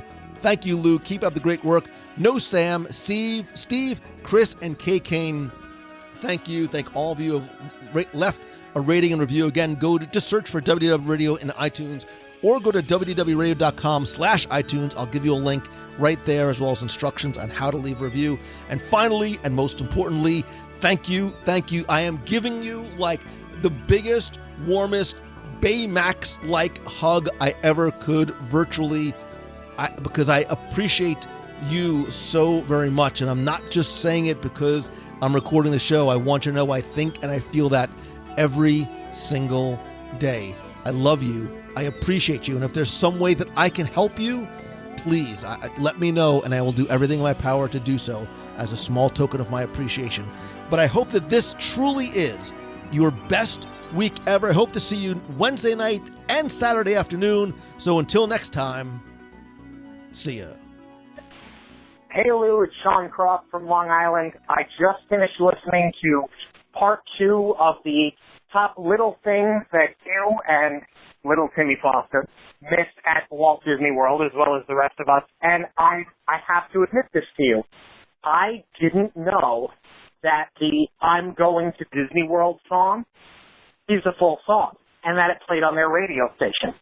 I only ever heard it on a 1993 vacation planning VHS that, I'd like to say, to this day, I still watch. I will watch that before I watch any other vacation planner in regards to Walt Disney World. I don't care that it's outdated. I love it, and I grew up with it. But they played I'm Going to Disney World on that VHS tape, and I thought that that little chorus was all there was to it, and I've literally been saying for over 25 years, I wish this was a full song. Now, thanks to you, I have to go hunt it down. In other words, I'm going to lose sleep tonight. Thanks a lot, Lou. Talk to you. Hi, Lou. It's Christy from Chicago. I just got done listening to your show about the little things that we missed from Disney World, and I have to agree, I 100% remember that dry powdered soap, and actually went to a restaurant recently and found it in the bathrooms, and just had so many flashbacks to my time in the 90s at Disney. But my other thing that you guys didn't mention was also a 90s thing in Epcot, the talking drinking fountain, that magical voice that would start talking to you when I, as a young child, would decide to satiate my thirst. Scared the hell out of me, but it was so much fun, and I definitely remember it and my family getting a laugh when I fell victim to it. So just wanted to share that. Hope you guys have a great day. Hey, Lou Mongello, this is Chloe Willis calling. I just got finished listening to one of your latest episodes. Things you missed about Disney World Part 2. Of course, I listened to Part 1. And I just wanted to, thank you for everything that you do. And all the other Disney fans out there, because without you, I would move over to move across the world and start a different life with nobody else but the Disney World family that I knew had back me. But moving on, sentimental reasons, But anyway, with the top things that you missed about Disney, as I was listening with my sister, we just wanted to say things that we missed at Walt Disney World was the electrical light parade. It was awesome, and we were just sitting there listening to the music to it, and it as the news. Also, we also wanted to say that we missed the name changes to Hollywood Studios from MGM, sentimental reasons where you'd call the parks different things as you drive up and talk about it every single day like we do. But yeah, we also missed the Disney Magic Hat at the end of Sunset Boulevard and Hollywood Studios now. But anyways, I just wanted to call and tell you all about that, and nervous just because it's my first time calling. I love Disney. I love you. I love your podcast, and keep doing it all. You're doing everything that I want to be doing, and I'm excited for the future. So we'll see. Take care, and we'll talk soon, I guess. Bye, everybody. Hey, Lou and the WDW Radio Nation. This is Kent Jensen giving a call from north of Seattle. Hey, can't wait for all the news to come out of D23. We went last time, but missed this time, so we're a little sorry we missed this time, but can't wait to hear all the exciting news. Seems like there's going to be a lot of park information this time around. But we are excited about your coverage and can't wait to hear all the stuff that you have to say about it. We're also excited. We just booked our trip down to see the full Galaxy's Edge after they open Rise of the Resistance, and we got all that booked, so we are excited and can't wait to see the whole part of that park of Disney Studios to see what it's like after they've fully finished it. Thanks for all you do. Bye-bye. Hello, Lou Mongello. This is Julie Gavada from Spring, Texas. Just calling in to say I just finished listening to part 2 of episode 10 Little Things That We Missed, and I had a couple I wanted to share with the Box family. The first one is I know there might be some mixed reviews about this show that used to take place in Animal Kingdom, but when we first really started going to Disney in the early 2000s, I missed this. I just really liked this show. It was the Tarzan show, and I wasn't all that crazy about the skateboarders and all that stuff, but I loved the live music because I think the band was fabulous. It sounded just like Phil Collins, and I loved when Tarzan would swing across the stage and then drop down right there in that kind of catwalk right there in the audience. Just gave me such a great feeling. It was so wonderful. I missed that. The other 2 things that I missed Disney dollars, and another saving thing that I missed is Disney vacation account. I am such an advocate for planning Disney trips, and it's how I tell all my friends and family. They're like, it's so expensive. I'm like, but there's so many neat tools that you can use. And Disney dollars, we used to get my kids excited, for their spending money. We would go to the Disney store and buy our Disney dollars. It was just, I missed that. And the vacation account was fabulous. It was a little bit of magic and savings. It just taught everybody so much. But those were some things that I missed. Thought I'd want to share that with everyone. Hope everyone's having a wonderful week. And talk to you guys real soon. See y'all in the box. Bye.